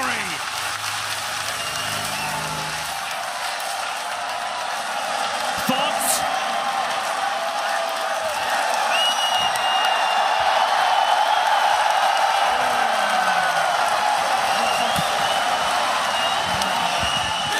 All right, go next. I think we all deserve a bit of a break before we get there, including these players. Virtus Pro, man, they must have felt really pressured. They got the kill, they got the rapier back, and they tried to go for the GG push. Is that bad timing? You're like, you know what, maybe I'm going to play a couple of more 103-minute matches just so I can understand what I'm meant to do at this point. We almost cracked the 2-hour mark to reach the conclusion of this game, but VP, it's like they just all in. When you reach this point, it's complete chaos, and at some point you just go on 100% gut instinct, and sometimes your instinct is right, sometimes it's wrong. That looked like VP could end the game. I think it would have been a totally different story if Nyx had Boots of Travel at the right time and stuff like that, but there's no... It's like we could talk about all of these details, but you have to understand the mentality of these players in these moments, or like, it's complete nuts. You can't keep track of what's happening any longer at this point. You really can't, and that is it for game 1. We'll be back for game 2, beverage, break, and more. Well, that was game 1. That match had a lot of stuff that happened in it. I mean, for about 30 minutes there, I don't think that there were any deaths.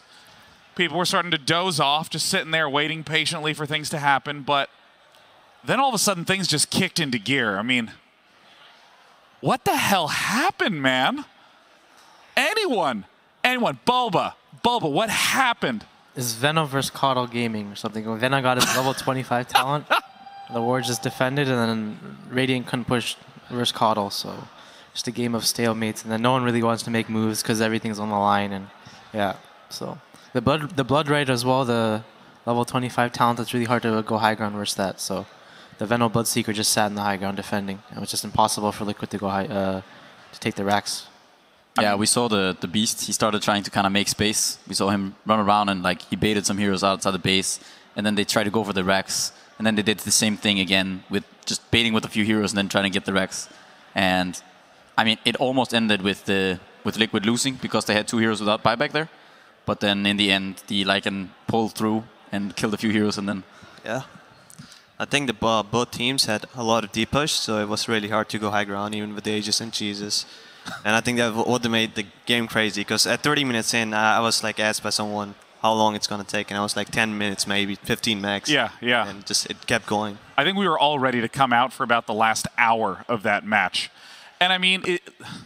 I almost want to ask about this super late game sort of strategy that you wind up in, I don't know, 1 out of every 100 games. I mean, most of the time we've seen the games be around 45 minutes is about the average for this event.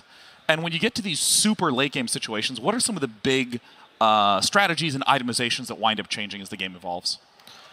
We need Endy for that one. Sorry, man. I'm sure Sumail can no, Sumail doesn't enjoy those games. I mean, Sumail, talk to me about that ultra late so as an outsider, really seems easy and like doesn't seem that difficult to decide what to buy and what to do in the game. But when you're in the moment and everything's just going crazier on you, it's like really rough, and like it's a very bad atmosphere to like actually like function to your full ability. So when you're in the game, it's, I don't know, it's like impossible to pretty much like play it perfectly. That's all I can say about that one. Yeah. Well, I'm curious, especially when you get to 6 slotted, and then you start to buy items 7, 8, 9. I mean, PyCat, like, talk to me a little bit about what Bloodseeker was doing, pulling his boots of travel out, continuing to stack items in there, refreshers going in backpacks, coming out of backpacks. Yeah, that's like the new thing with backpacks, right? It allows a lot of these heroes to kind of get 7, 8, 9 slotted. We saw Ramses, he bought a book 3, just casually uses it, puts it back in backpack. You know, you start thinking like, what can I do with this gold? Because you're not used to it. That's the thing, you know, you're not used to playing these games where you have 7, 8, 9 items. Like, no one is used to playing it because these games are so rare that no one really, you can't think straight. Like, also like what Sumail said, you can't think straight in these scenarios. You're in this game and all of this is happening and, you know, you have this 1 Rax left and you're going to think about like, oh, I need to use this item. I'm going to switch it out. I'm going to do this. Like, there's a lot to do and it's really tough. Now, I don't know what clips he's going to show because that game pretty much had it all, but Kevin, I look forward to you talking about First Blood or a team fight happened at like 8 minutes. I wanted to look at the first last hit that was gotten in the game. I think that'd be a really good clip to focus on.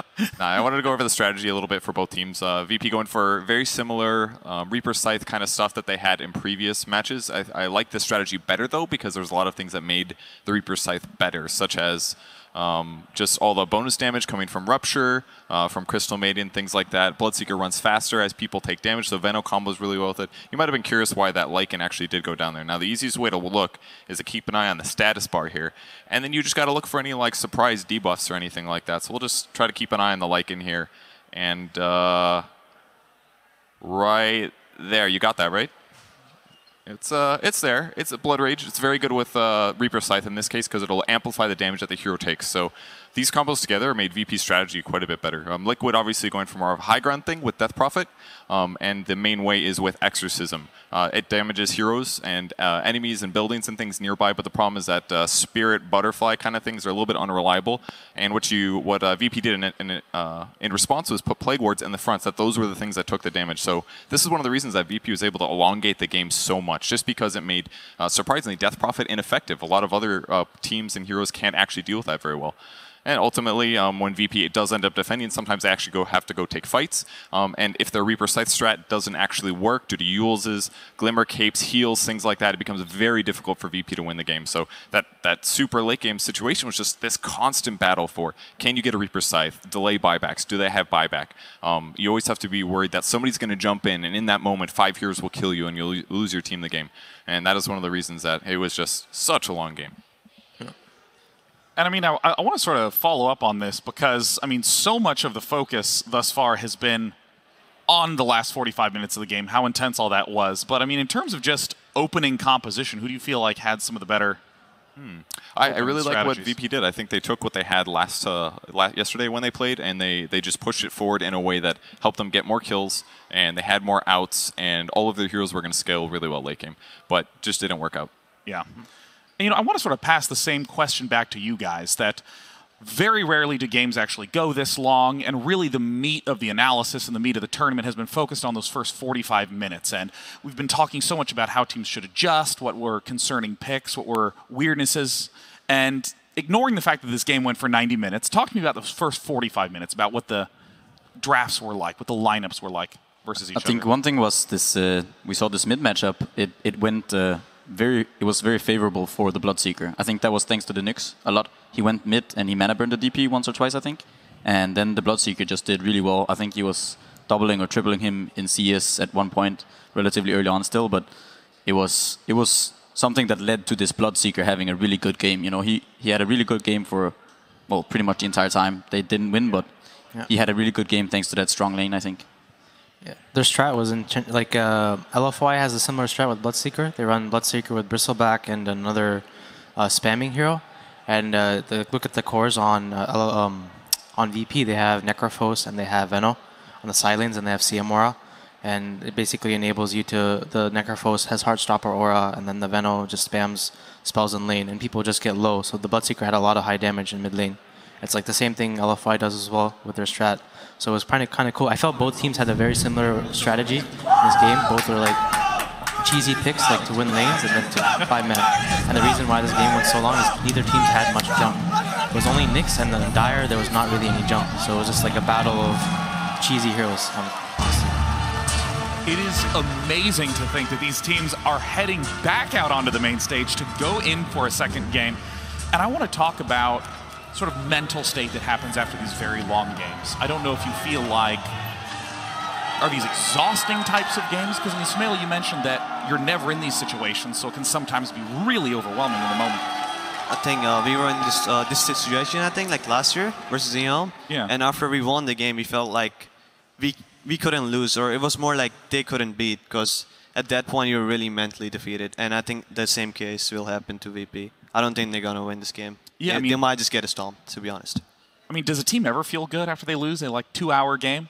Because I mean, we saw Team.Liquid sort of say, "Oh, we lost game 1 to Secret. All right, let's get back out there." But I feel like 90-minute games got to drain you a little bit more. Yeah, if you lose early or like you just get stomped, like it's really it's not that difficult to like cover that up. But if you go these long ass games and there's a chance of you could have won or you messed up in a way. Like they kind of threw it in the end, right? Like they didn't throw it; they just made up.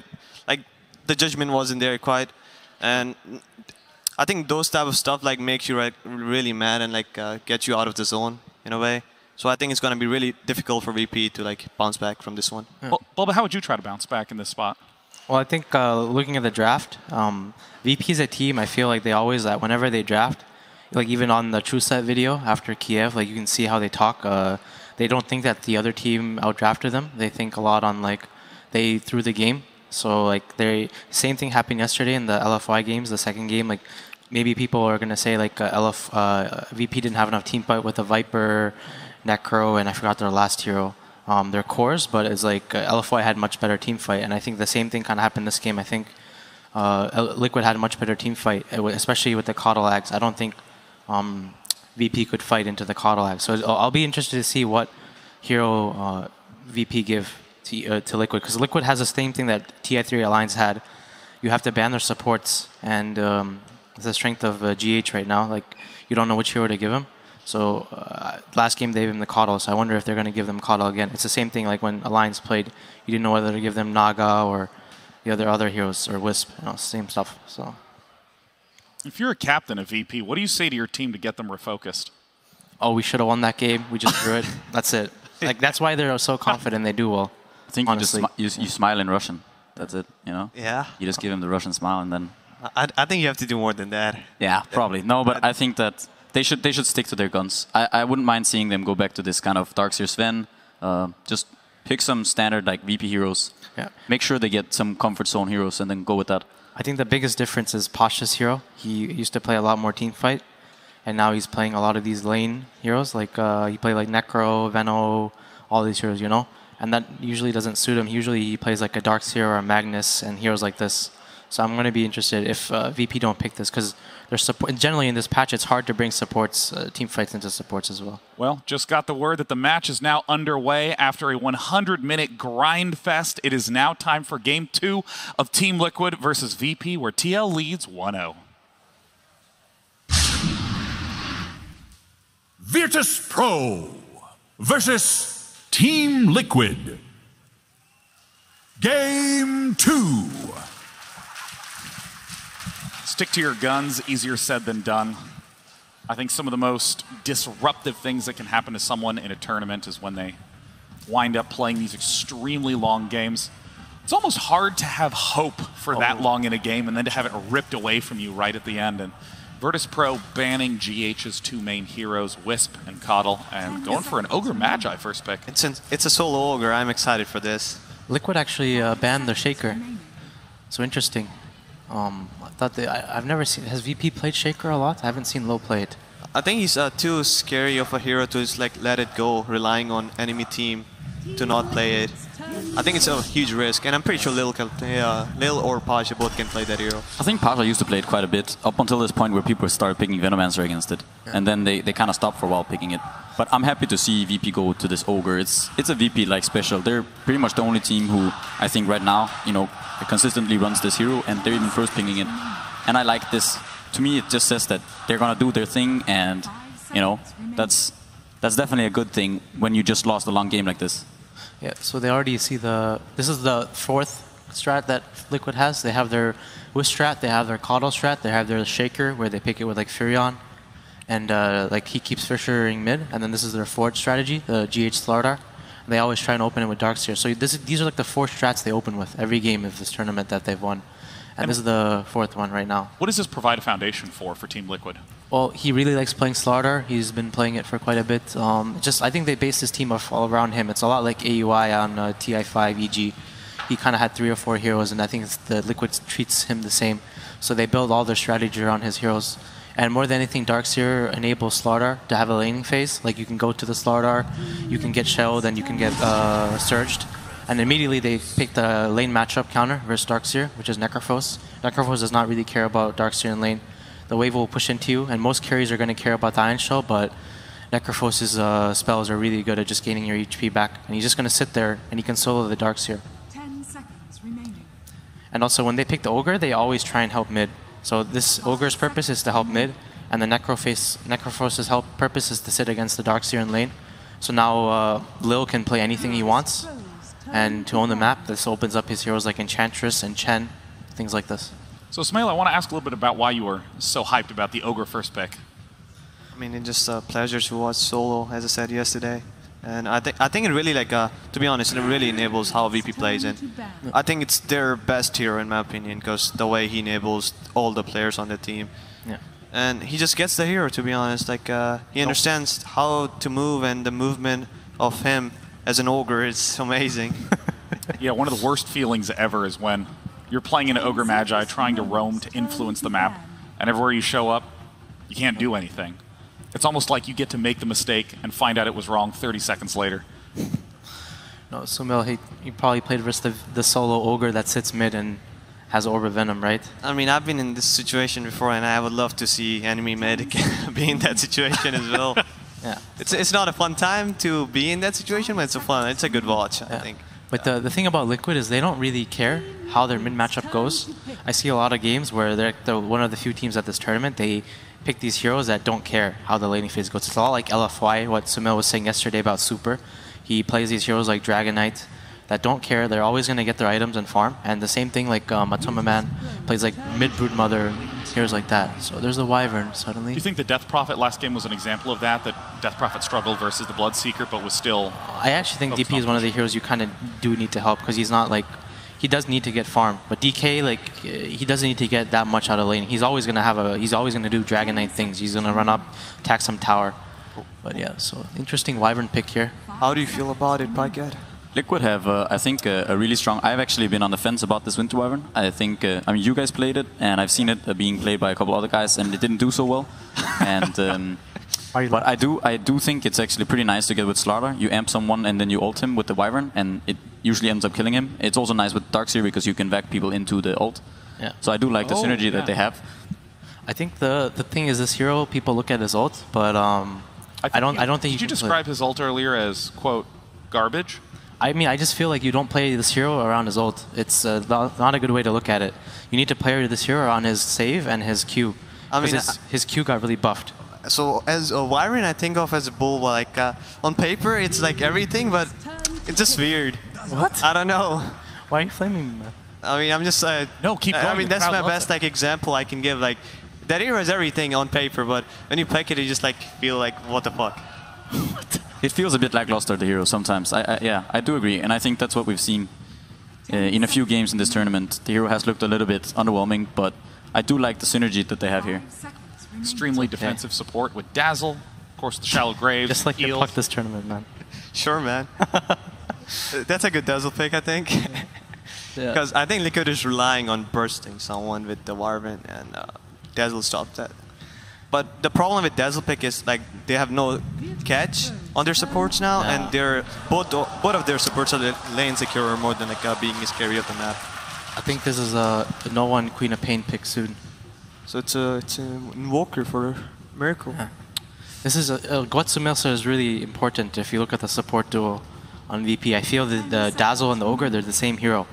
They both want to do the same thing. And then I feel like... Could you elaborate on that? They both just want to sit there in the lane and not like move. Like Ogre doesn't want to move around that much, you know, he just wants to sit, maybe ignite some people. And Dazzle kind of wants to do the same, and then I feel like that's not a good way to play in this patch. And then I feel like putting Lil on a Dazzle is like a misuse of his skill. and what like his strengths as a player. So I'm not a huge fan of VP's Dazzle pick. I feel like they should have picked something that Lo can maybe, like even a Chen or an Ench, something he can roam the map with, because that's what I feel his strength is. I think they can cover that. I don't know.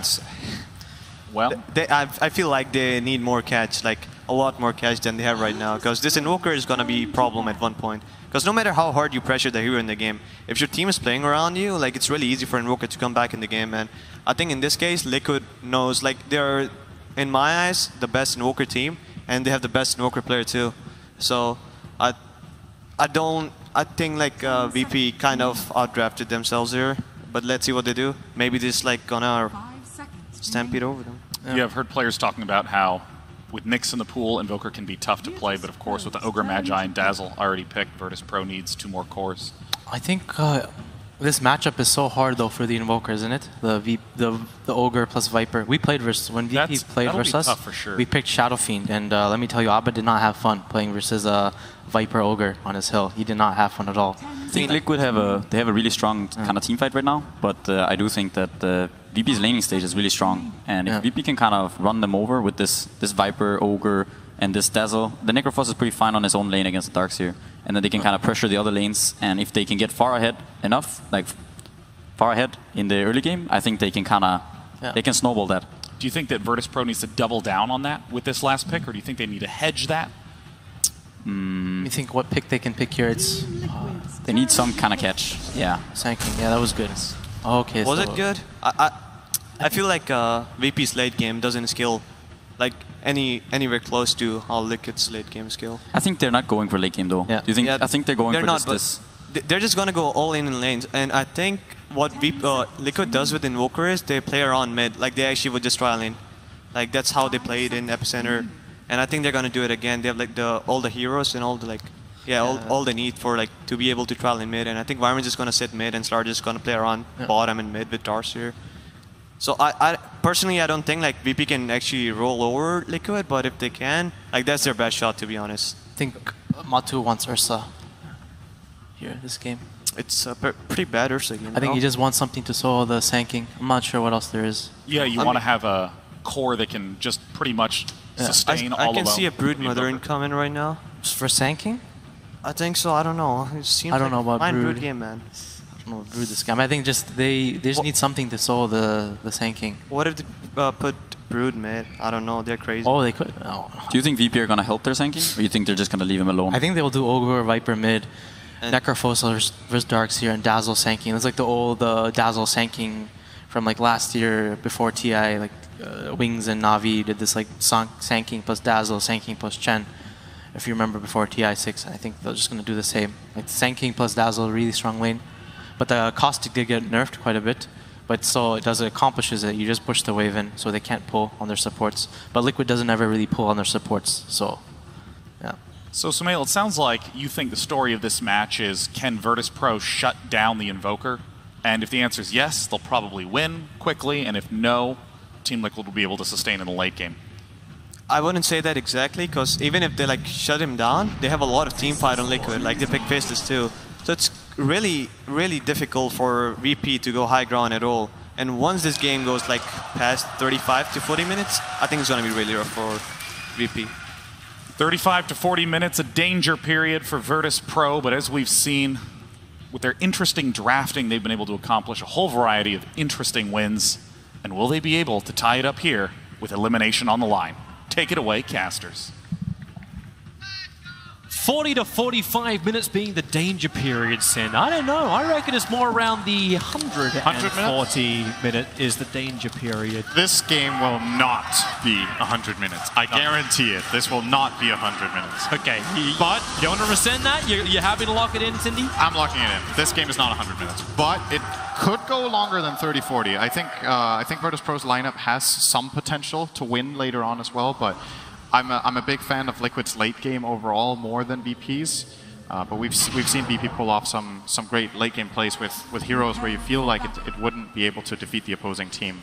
I think overall the panel is right. The approach here for VP has to be win your lanes, snowball, take the towers, try to limit the Invoker's impact.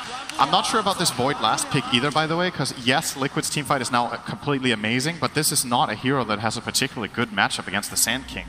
Void actually loses all lanes here. He can't beat Viper, he can't beat Necro, and I think he can't beat Sand King either. That's probably the best one of the 3 lanes for Void, but neither of the lanes is favorable. Invoker is an awful matchup against Viper, in my opinion, and then you have the Necro against Darkseer. So I think VP are set up here to be able to win 3 lanes if they get the lanes they want. So the whole concept of Team Liquid's high ground defense is fantastic, only really pays off if they can get something out of the lanes, but yeah. The panel said it as well as you, like running Ogre plus Viper in the mid is something that no one wants to play against, and it's Miracle who's the one who has to do it.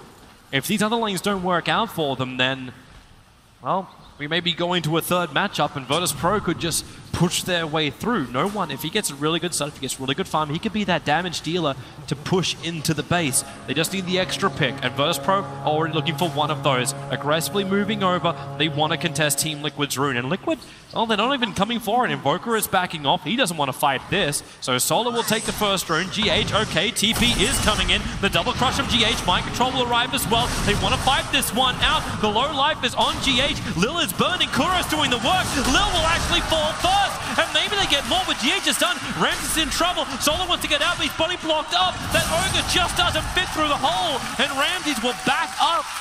So a double kill for Mind Control. Nice start for a Darkseer to have. Amazing TP. That was so good from MC to realize that they could pull that off, get those kills. It was a nice heal bomb from Dazzle, but they didn't have enough in the tank to get those kills. What this does, however, do is it forces Liquid into the lanes I feel like they don't want. So now the Mind Control has a good head start on Darkseer, which is important, but I think Ramses will have no problem regardless playing this top lane. The mid lane is the Ogre Viper against the Invoker, plus maybe half a Wyvern, and the bottom will be that Sand King versus Void. Now, disregarding what just happened with those first 2 kills, I have a feeling that this has the potential to be one of those 25-minute VP games where if they snowball the lanes, get mech and pipe, and just look to high ground with this Necro and an Aegis with the Viper, it's going to be difficult for Team Liquid. We saw VP pull off a similar strategy against LFY. They did lose, but they were looking very good in that game. And in many ways, Liquid's lineup maybe has some weaknesses that LFY's didn't in that particular setup. So it's going to be very interesting to see here. Yeah, they at least have that first little advantage. They're baiting in towards the mid lane, trying to get Sol to come closer. Kuro. Arctic Burn is still on cooldown, and Miracle, well, he's got Sunstrike available. But GH was looking for the wraparound to try and attack this mid. This lane is very difficult to kill. Both heroes are tanky. Viper and Ogre. You're bringing in the Slardar and the level 2 Wyvern. Without Splinter Blast, he chose to skill the Cold Embrace, so just sustaining Miracle here. While GH is going to run Lil down and make sure he at least gets the Bounty Rune. So a little bit of a steal here from GH. It's one of Slardar's strengths as a hero, is his ability to do exactly this. I love this little play from Pasha. He just did on bottom lane. He's actually forced the salve out from the Faceless Void because he Burrow Striked him at the same time. He had 3 creeps attacking, being affected by Caustic Finale. So Batumberman already having to burn through. He brought 8 tangos and a salve. He's down to 4 tangos on that bottom lane against the SK. Pasha is just the dream time for him. But no one's up a very long way. GH going to try and wrap around through the top. The Arctic Burn will slow him down. Solo, a quick stun as well. He is rather tanky. That's 8 armor they have to get through. But 8 armor is enough when you bring 3 heroes to attack. But then again, they're still taking so much. He almost did himself a secondary stun on GH, which would have potentially given a kill to no one. It's important that these plays work out for Liquid. They're kind of tri-laning mid and still losing. So, you know, you have to find at least the kills to ensure the Smoker game. He's 6-1 against the 12-8 of Viper. A lot of denies is going to limit Miracle's experience gains a lot, especially with supports also taking some of his levels. And now see Solo. I mean, he dies. He's an Ogre. Yeah, Ogre isn't too smart, so he's just going to go back. And this time he won't die though. He's the ultimate meat shield. It is the way to play it, though. I think Solo dying like this once or twice is not that big of a deal, actually. This is how he should play. If he forces Liquid to focus this much on mid while the other lanes are going well, then mission accomplished. It's okay to tank a death or two on that. He's got Miracle at 8-1 CS to the 16-10 of no one. You're very happy with this. And Ramsey's enjoying his time up on top lane because Darkseer throws an Iron Shell, but he doesn't care too much. He can keep his lane sustained. GH and Mind Control, they're tag teaming who's going back and who's farming these small little camps. They're getting as much out of the jungle as possible so they can keep up, but the lanes still belong to Virtus Pro. The top 3 networks belong to the top 3 cores of Virtus Pro as well. I think, so this may sound weird, but I actually think this TP for the double kill in the start from Mind Control was not worth it. I actually think it hurt Liquid in the end. That's a crazy concept to have. It is, right? Because you get 2 kills, but you set yourself up for the lanes you didn't want. Miracle has a haste, he's going to be fine, run away. I like how he taunts as he just runs circles around Solo for half a second. But this is the dream scenario for VP, is getting these exact lane matchups. If there would have been Darkseer against the Sand King top, the Darkseer would have had a lot better of a time, and Void against Necro bottom is surely not great, but he could have probably had a similar situation to this overall. And VP are reaping the rewards of once their Darkseer is TP top, he can't come back bottom. It takes too long, so they have to commit to these lanes. Now they have the choice of swapping lanes around if they wish, but for now they seem content to just flat out get out farmed. Like this mid lane especially is an absolute beatdown from no one. I just can't believe, too, the Virtus Pro, like we talk about their advantage in the laning phase, and we are focusing on this a lot, but with this early farm, they're going to get the critical items they want to then start the fights, and maybe that's where we look towards the timings of Team Liquid. You're getting a lot of farm on top of them, and you're going to have that Chronosphere. It was the 5th pickup from Liquid. They wanted the counter, team fight against Virtus Pro. Are Liquid going to be ready when VP try and start knocking on the Tier 1 towers?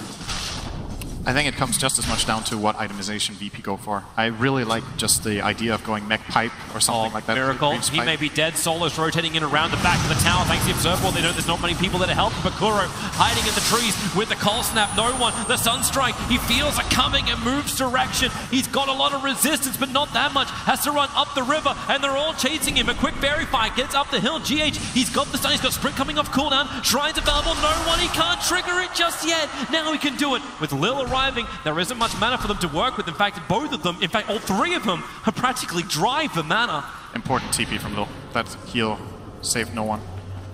And GH immediately identified that he couldn't die for that kill, so he backs off and lets them try. But it's a good amount of pressure being put here by Liquid. Still, their Invoker is an absolute struggle land.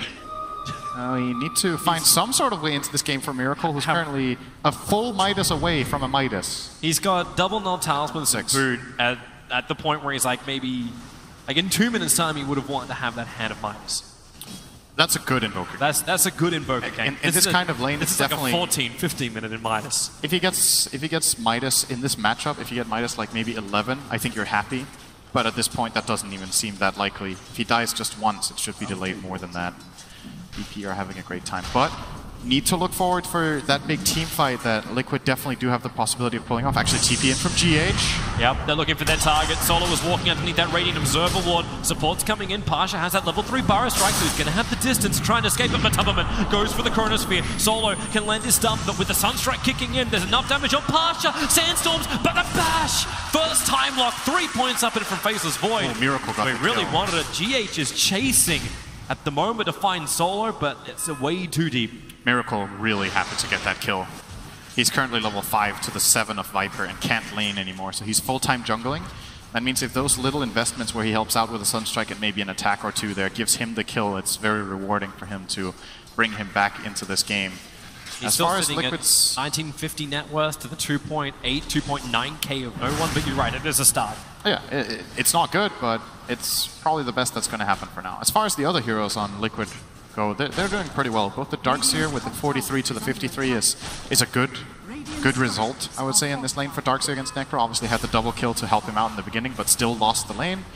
And the Void is doing very well on the bottom lane, Matubberman, with a quick rotation for the kill and straight back to farming. So I'm very curious once again to see this itemization from VP. Are we going to see the Greaves mech, or Greaves pipe, I mean, or are we going to see some more BKB-centric, or just heavy stat spot up? Because they have 2 heroes in this game that could actually carry that mechanism. For example, both Viper and Necro could technically get something like that. We could see some heavy stats build from Viper with like Dragonlance Sanjay Yasha. I can imagine the Dragonlance Sanjay Yasha will probably be a better choice for the Viper, just because he's going to be the one dealing the damage to the buildings and not Ramses. So he's gonna need that distance. But Ramses, he's gonna go in for Rod of Atos. So it's more of the standard item we've seen on the Necros, mainly more on the offlane Necros. But they're going for the control. So if you are going to get these items, it's kill into momentum. The rest of the money will come in once the tier 1 towers start falling for Virtus.pro. Yep. Mind Control's still going to try and hold this top. That's the Iron Shell to drag the creep wave down. It's the only safe way to do it without risking his life. And VP's smoke in mid failed. They tried to wrap around on mid with the Viper and Ogre and didn't find anything. Miracle was very far away from that and just farming up the other side. So not too much coming out of this VP aggression just now. Bottom lane. Matoma thinking about it, he doesn't have chrono ready. He's almost posturing, forcing a reaction. Yeah, he's scared to TP down. Bring Solo in. They're a little bit low on mana, so it looks like VP will burn the bottom shrine. This is underneath the Observer Wards. This is why, like, Matoma knows exactly what he can get away with. Having both of those Observer Wards watching the Ancients, watching behind the tower, and then another one between the tier 1 and tier 2 tower. Very focused vision from Team.Liquid on the southern part of the VP side of the map. Yeah, now that the Invoker is playing the left side in that jungle, he's probably going to be just fine and safe. If they have any sort of hero scouting there, mainly GH will probably be revolving around this mid area together with Kuroki and try to keep Miracle safe. And then Matoma is the one who has to play alone. So if he has this kind of information, he should be able to do just fine. Now top tower is being pushed by VP. They got it down to about half. And now Viper is joining. They want to commit for this. Yeah, Liquid have vision thanks to the Observer Ward on the hillside nearby, but it's the choice. Do you want to fight this with an Invoker who's still trying to reach his hand of Midas? With GH, who doesn't even have level 6 yet? You don't have that amplification. Even if you do, I don't think he's got a way to get in there and get it off without dying. But GH, just running for the bounty runes. So that's it. They're just trying to get the best they can out of the rest of the map. But this tier 1 tower belongs to VP. Yep, goes to Viper. And he is indeed going for the Dragon Lance first. Teeping into mid to defend here. Miracle getting whatever pressure he can with that alacrity. Actually doing a pretty good job at bringing this tower down to half. Has to back off, and wow, he might actually end up getting a 12-minute Midas at this rate. That's pretty damn good. Even Matoma was pushing the bottom tower and is forcing Ramses to come down. So VP going to take Ramses off that top lane for the first time. I think they wanted to anyway, though. Ramses, this is the natural progression for his hero. They're going mid. The TP in from Matoma, they just want to chrono up no one. Guarantee the kill on the Viper, and they're going to get it. Nothing will keep that Viper alive. 5 heroes. Lil was trying to get there, but it wasn't going to happen. And now they can take the tier 1 tower in mid, so Team.Liquid keeping up with the tower kills. Are they trying? Okay, that is one big tower. So what I was going to say with this Necro rotation bottom is, yes, it was half forced by the Void, but at the same time, Necro wants to get down here. You've taken this top tower. There's not too much more to gain in that lane right now. It's going to be a thing for later, but now you want to get this bottom tower and start getting into the Radiant jungle. So you want to move your Necro and or Viper down there and start spreading the pressure out on the map. And Necro seems to be getting this tower for free. It's a little bit of a rotation in from Pasha, but he's not even needed. So Ramses will claim this one. And he is getting very farmed. This is a 12-minute Atos 1 treads with an additional almost 1,000 gold to boot here on the Necro. Is the big breadwinner of the game by more than 1,000 gold down to the Faceless Void. It seems crazy when you keep looking at the VP lineup. You wonder just how do they die when they get together as 5? If they have the weave defensively up, then where's the physical damage going to come through from Team.Liquid? You try and focus on one target. If Dazzle's not caught, then you got Shallow Grave causing you problems. Now, Kuro trying to hold himself in the Cold Embrace. He does have the Winter's Curse if he wants to use it, but he'll die anyway. The Scythe will decapitate him as GH moves back to the tier 2 tower. The Tubberman's in the neighborhood, but he doesn't have his Chronosphere because they burned it to get that solo kill on the Viper.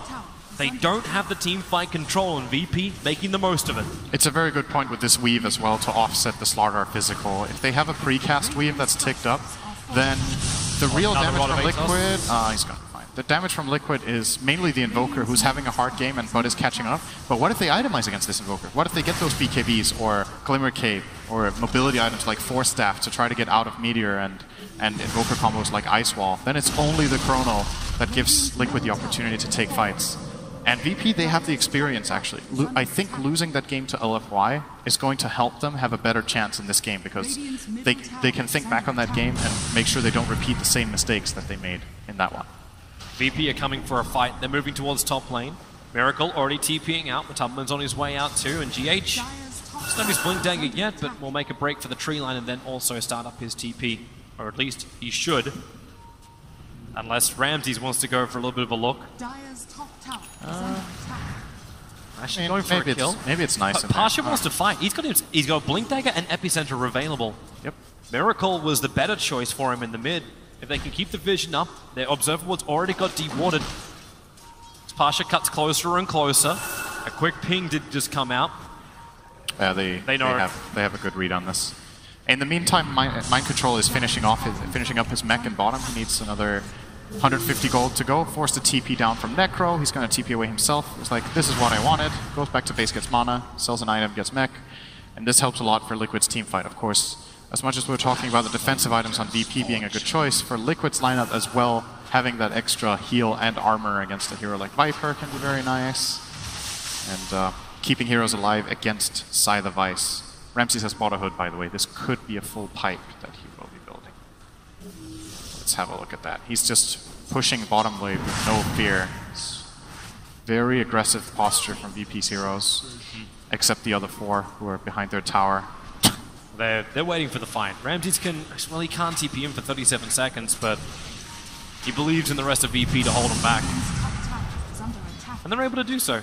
Don't slow down Ramses' progression if it is going to be a full pipe. If it is meant to be that Virtus Pro approach, do you just rack up the auras? Do you look for something along the lines of like Crimson Guard? Do you look to try and just get as many aura buff-ups and let you go high ground? Is this VP also identifying the fact that their Team Liquid defense is really, really strong? This is VP finding a Frost Dragon. Oh, Wyvern, get wrecked. Okay, get cursed. Koro, no, really? Sick. Fully. That was really nice. I think, so Lil has level 3 Sandstorm, and he was the only one not caught in the curse, but he can't kill him by getting out of Sandstorm and attacking. The Sandstorm deals more damage. Kuro, very clutch there. Curse to save his own life. That's still a curse expended, and he has to go back, so I think Liquid will be trying to just trade towers here. This bottom tower is going to be very difficult for them to hold without Winter's Curse. It's mid and top for the bottom tower. Yeah, but if they get 2 towers, this is Pasha, Epicenter, prepping up. He's going to blink and get the Burrow Strike. He's going to get it onto Miracle. Miracle losing life quickly, wants to go invis. Ramses, he just kills him. The Sandstorm damage, you said it was a high level. It burns through the Invoker, who was attempting his TP out. Now you've actually got TPs going to the bottom shrine. It's like they're trying to catch Viper and Lil. That won't happen. TP's already too quick. Yep. So split pressure from Liquid also saved their tower. They got 2 towers and lost Miracle. I think they should be very happy with this trade. Successfully just getting some more map to farm, slowing down the pace of Virtus Pro by forcing them to defend their own towers and progressing toward key items. GH Blink Dagger 600 gold away. I'm imagining we might see a Blink Dagger from Mind Control as well as his next item, so these 2 can combo up completely. Either that or he gets a pipe against this dire side. They really are just looking to run them as a Radiance build for Ramses. Oh, interesting. Yep, and well, quick ping is coming out from Kuro, just pinging the fact that Ramses is now joining the fight, and VP is systematically trying to remove these outer towers. Now, they haven't taken out the bottom one, and Matubman's in the perfect position. Pasha, so close, but he cannot smell the Faceless Void. We don't have that kind of, well, reality in the game just yet, as he cut far close enough. One tree separates them, and now Matubman, he'll time walk himself away from the trees. He's looking for the perfect Chronosphere, and he did not have the opportunity. This is still a difficult tower to push. I think the play here... Miracle? He doesn't have a TP.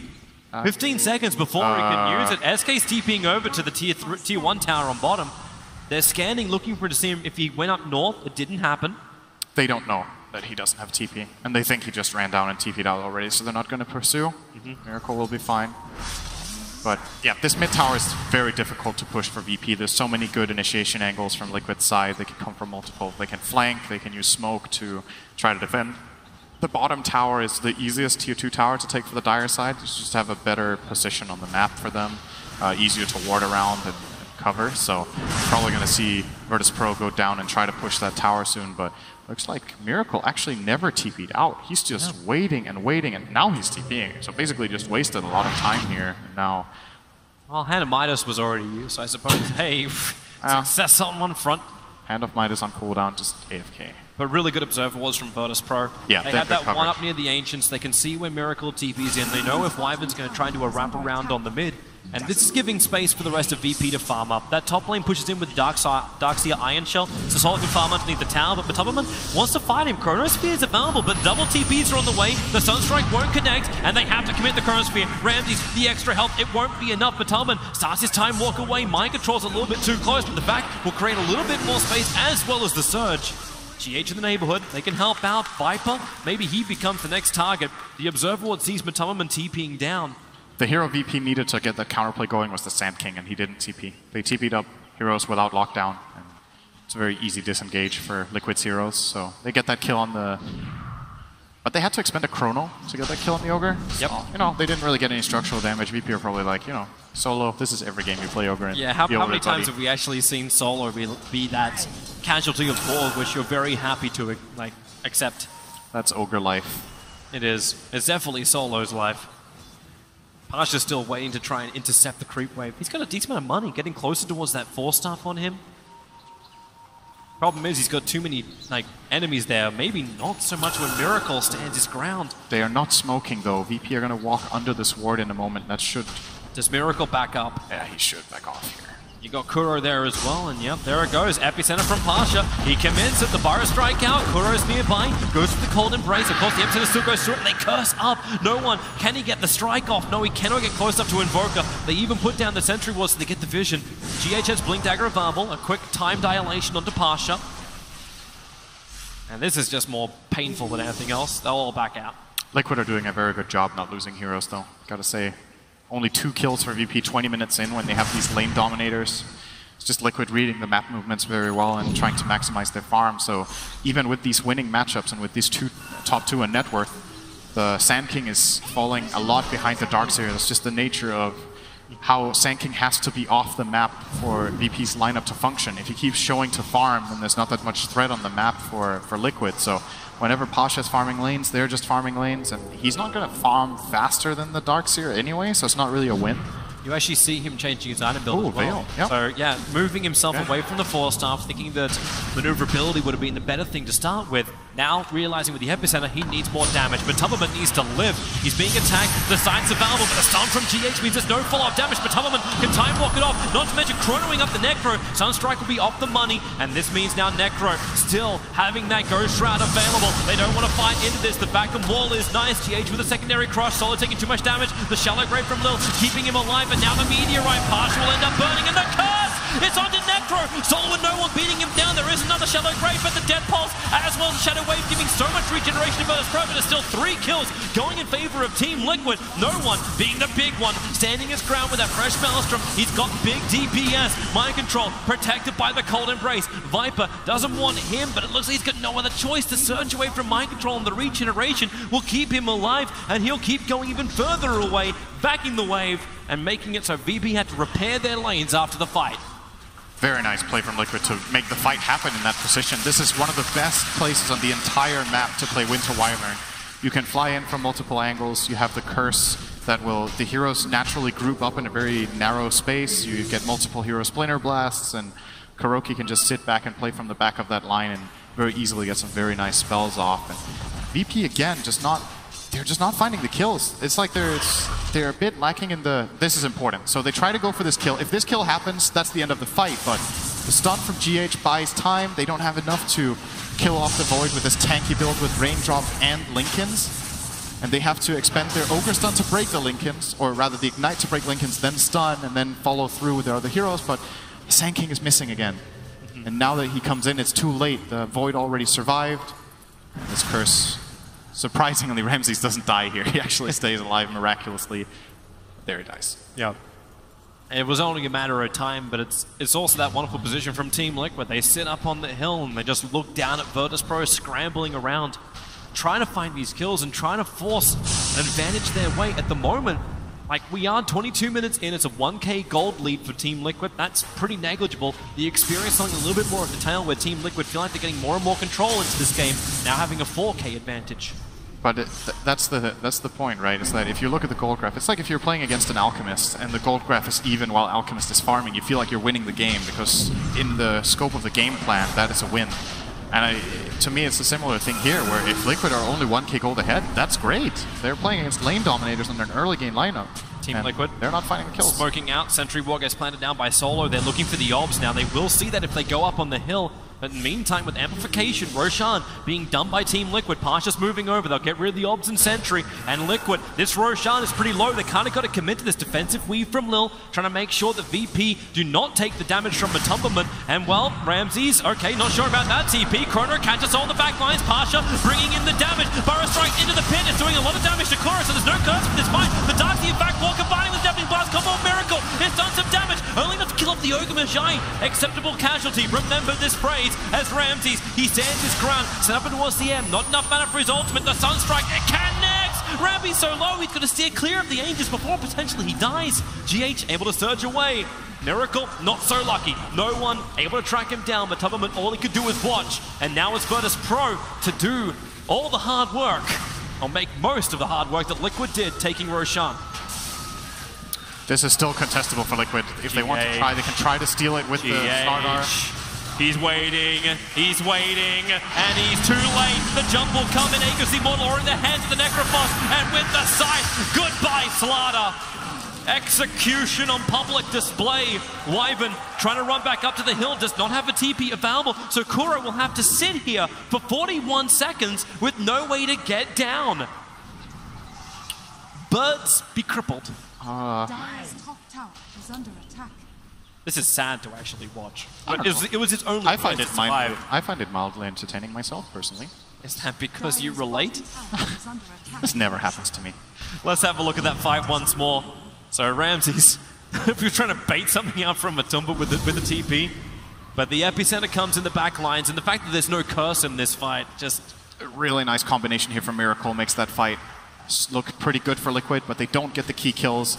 The Wyvern being dead immediately, and no one is untouched. That's what's important. This Viper can just play with full confidence. There's no way he's going to die in this fight if they don't catch him in the chrono.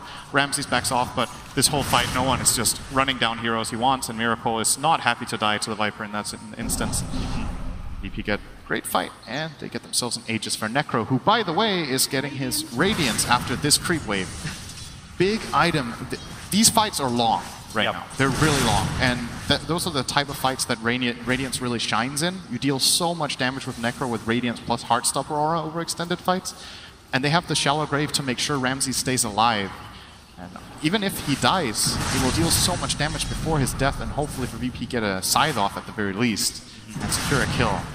What's going to be even nicer for them is just this aggression they can have. You can see Team.Liquid, like you want to go the BTs on the Invoker, you want to start the split push happening, but with this Radiance on the front lines, with no one having the range of the Dragonlance and the damage of the Maelstrom, you can actually see him combining up both the physical and the magical to cause real issues for Liquid in every single fight. He's now going to go for Hurricane Pike, so positioning battle as well, but it's all about the tier 3 towers. They need to start doing chip damage to the base. We're 26 minutes in, the panel put a 40-minute clock on this game, and it feels right, but Virtus Pro, here comes the push. Observer Ward down, they see in deep an aggressive weave, actually connecting onto 3 heroes. The Observer Ward scattered out the smoke as well, so Virtus Pro knows what's coming, but that's why they put the Aegis Immortal Ramses in the front line. They want to burn out his mana. He does have a lot of one charges up his sleeve. In fact, now with the pipe, they jump in further. The tier 3 tower is falling. VP, are they happy with this? Can they force more? Where is the control? Mind control, stunned up on the side. Partial get the forward Burrow Strike. They have the sides available. Protection is available, however, and the Chrono Spear maybe catching the back lines. This fight in 3 different pieces at the moment. The back wall is there from with top to man. They're able to get the kill onto the dancer, so at least that save is gone. But Virtus Pro, they are standing their ground. Miracle needs to do some damage, but can he really do it? He's losing his support. Kuro will fall to no one, and now Matumberman in the middle of the fight. They trigger the Lincoln Spear. They're looking for more control, and they may just have it. Matumberman jumps away. Remember the battle. No one with his BKB able to battle into GH. He'll bring him down, but more importantly, they're looking towards the mid-racks. Team.Liquid, 3 heroes down with no buybacks available, and Virtus Pro, 27 minutes in, crack the mid-racks like an egg. The absolutely most important thing for VP for this push is really, really great to watch. Their positioning going into that push was flawless. They have to make sure that there is no angle where Liquid can find the heroes that they want. They're just looking for any 2 or 3 hero vacuum, any 2 or 3 hero chrono, any 2 or 3 hero anything.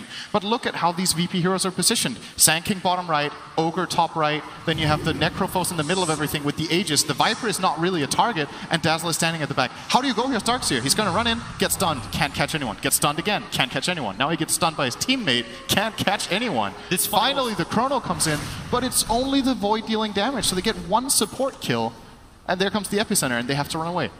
What was so beautiful about that too is the fact that VP actually forced the fight to happen because Mind Control came out.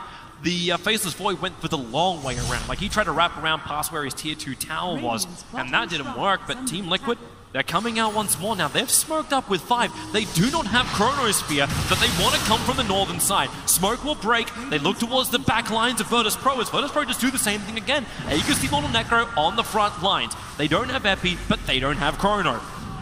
No one is like, come at me, bro. He's just running. He just ran up there with a haste. He doesn't care. Yep. Liquid's got to do something now. Defensive the back line. 8 seconds until you have the Sentry Ward. They see Matoma, they're triggering the Lincoln Sphere. Mind Control wants to come out, give that Iron Shell burn. The fact with 3-man ball, it could be nice for the side. It doesn't execute Matoma, but they're getting double time walk off, but the Chronosphere is huge. It catches SK, it catches Necro. The Aegis Immortal, it's gonna pop. Matoma's lost so much life. The curse is on the Viper, so no one standing his ground, but he's just so bloody tanky. They've already turned around this fight. Matoma, he time walks up the damage, but he can't time walk off all of it. He's still trying to run back out of the cover of Shadowblade, burning to the Radiance, burning to the Heartstopper Aura, and gets hit by the Death Pulse. 3 heroes down. Invoker has buyback, and they're scrambling everything. VP claim a second lane of racks, sub 30 minutes, put on the aggressive weave. All that armor rising and rising. They can go for the GG push and try and force a 3rd deciding game in this lower bracket of Ti7. Got about 15 seconds for the slaughter. They're not going to be able to end the game here, but they'll take whatever they can get. These shrines just get a little bit of extra influx of money, and then probably get this secondary building. No, never mind. He's just going to back off. Big everything they wanted. The economy. And that fight wasn't even perfect for VP. And the scary thing in this game as well, when you think about it, is the panel was saying 30 to 40. I was like, you know, if VP's laning stage goes well, this could be a 25-minute game. If they combine their spells and powers and have an Aegis like this, their laning stage didn't even go as well as it could have. It certainly went well enough, as you can tell, but Liquid played a good game. Liquid have been playing very well this game, and it still doesn't feel like they can stop VP at all. It's just heal, it's strength, it's everything. We were flagging Ogre during the group stage as the hero that just cannot be killed. And you saw just how much commitment it came from Liquid to kill him off. Then you go against a Viper, so much resistance. Ramsey's giving the life, they can't get the hits in, fighting underneath Radiance. Then you got Shallow Grave, which from Lil, in the last 2 fights, hasn't even really been needed.